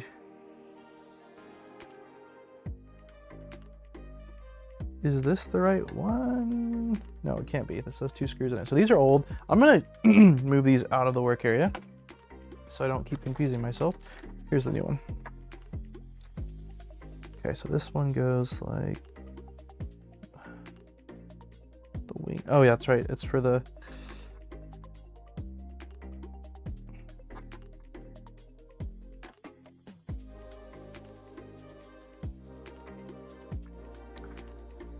I'm doing something wrong. What am I doing wrong?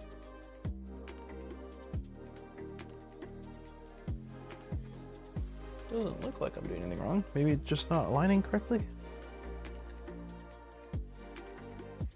Hey, Do It. Good afternoon. How's your week going? Okay, I feel like I'm doing this correctly. Is this... Ah, that's right. I just wasn't... It was just me not aligning it properly. It wasn't an orientation issue. Got it. Nice. That looks really good. Okay. 3/16s are going through here and here. Hey, Nadir. All right. Progress. Maybe. Yep.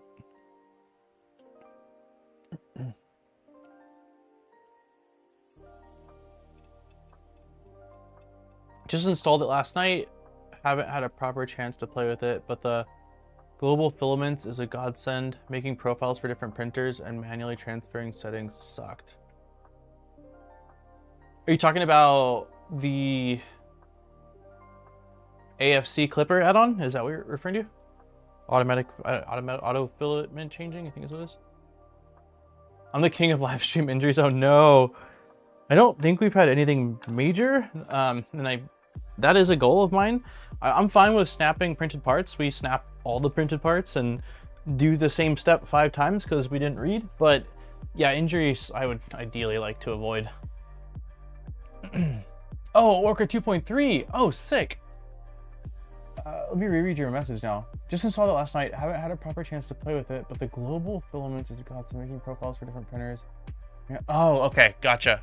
Yeah, that is really nice. Okay.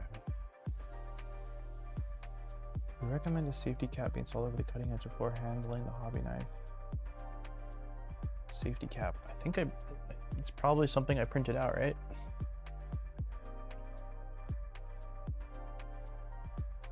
Yeah. Blade.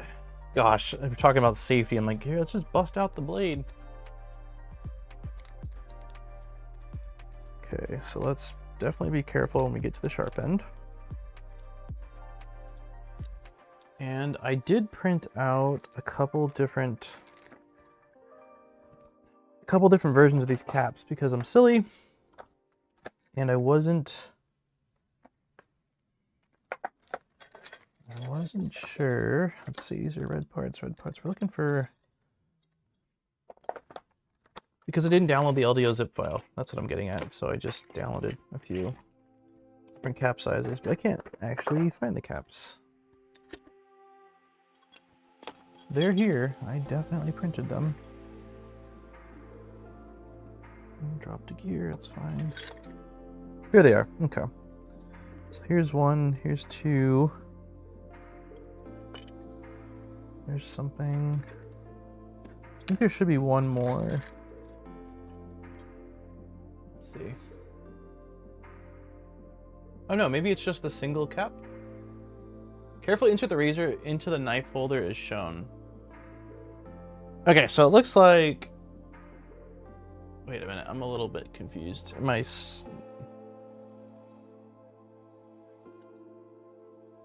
So it looks like we put this little black cap over the actual blade. Okay, so that's... Yes, this is for like safety handling. So I believe this is the one. It seems like it's fine. I think this is probably just temporary while we're handling this.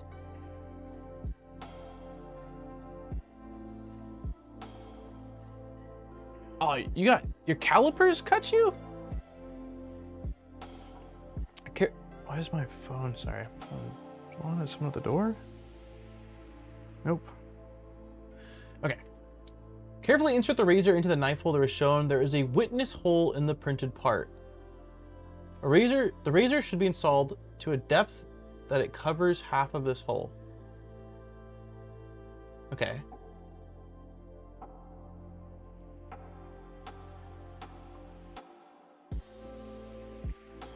If your razor only has a bevel on one side.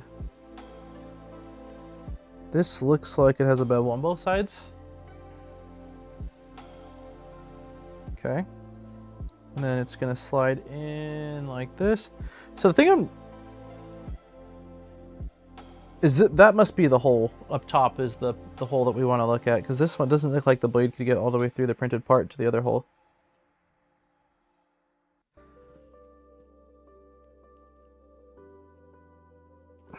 Okay, absolutely print this cap.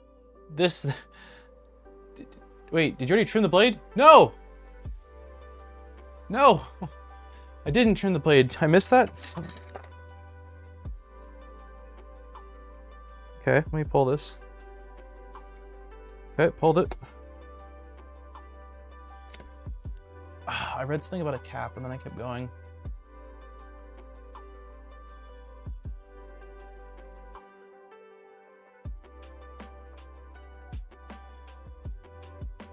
What do you trim this with?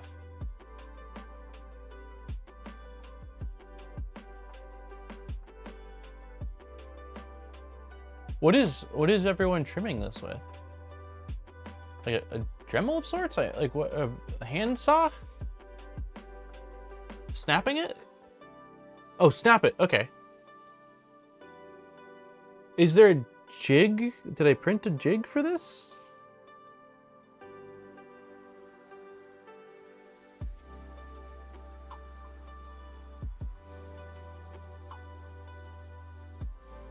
There was a printed jig. Okay, I think I would have probably printed it out then.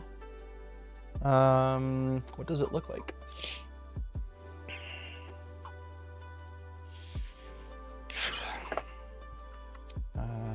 Box turtle.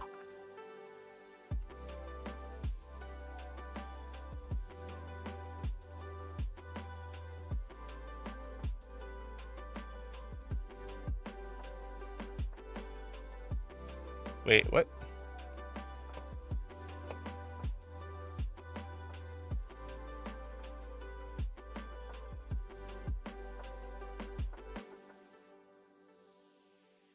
Is it not?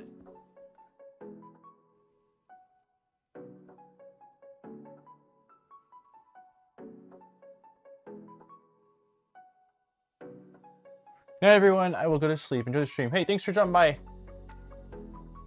ABLs? There's a jig on print. Oh, printables. Gotcha. Is it overkill to use a jig? Do you think I just measure it and cut it with some flush cutters? Is that kind of what everyone else is doing? 26 millimeters from blade to...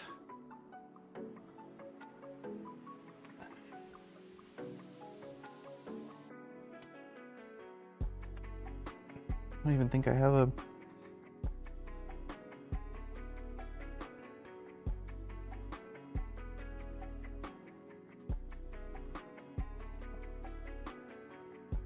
It's not in the repo, okay.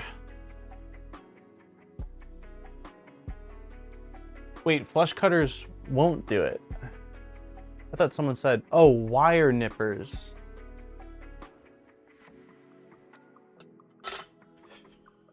Will this work?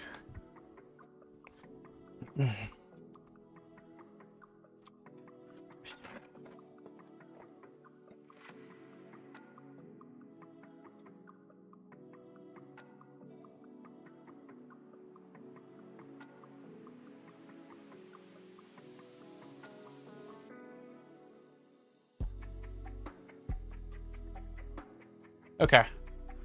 So what is the recommendation? Is the recommendation just to snap it? Like, I should print out the jig and snap it? I brought these bad boys out. Is the recommendation just print the jig and then snap the part? Not cutting. I used a grinder. I don't have a grinder. It's on my long to get list. I used my beard powers.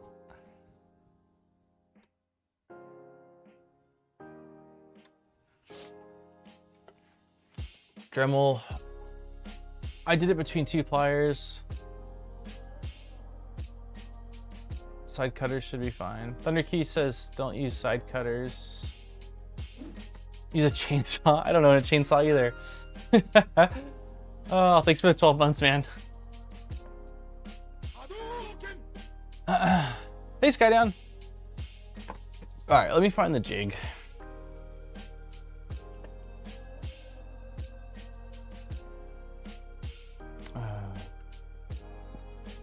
FilamATrix.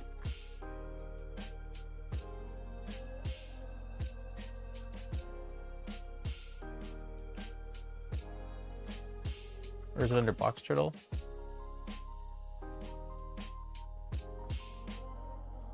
I may have just snapped it.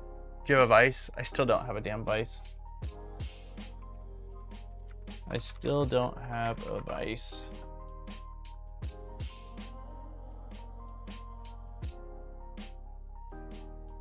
I'm URCF hobby. Oh, okay.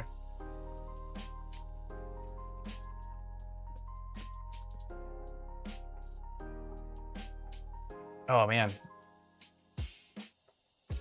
Okay, so basically shove it in there.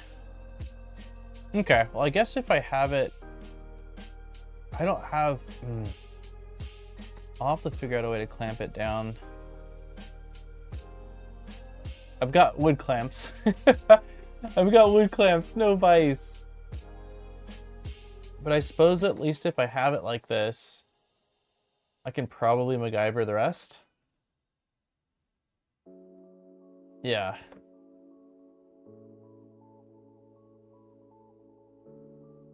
Do you have locking pliers? I have vice grips. Yeah, I do have vice grips.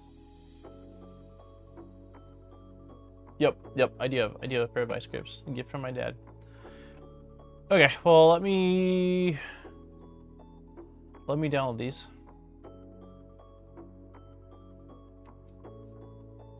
And we want 26 millimeters is what it said.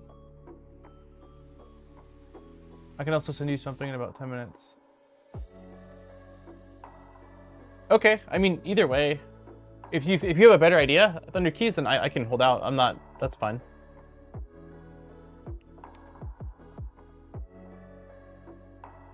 Yeah, I can sit tight until, so we're snapping, we're inserting, spring, install.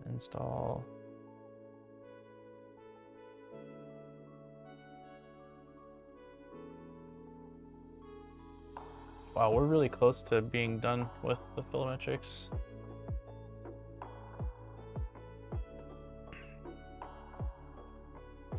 We did this already. Yeah, we're getting really close. So I am wondering. This we don't have though, right? This is something, is a toolhead buffer. We have Turtleneck, the original one.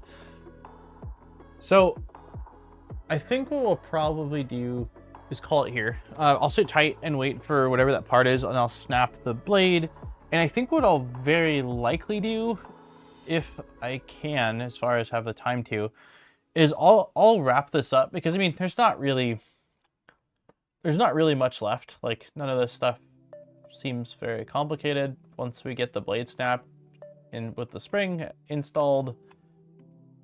So what I'll very likely do is get this finalized, get this installed, get the StealthBurner back into the printer and plugged in, and then start from there. So that way we should still have, unless something changes, we should still have next Wednesday to kind of do whatever we want stream-wise before me and Steve start the collab series. So yeah,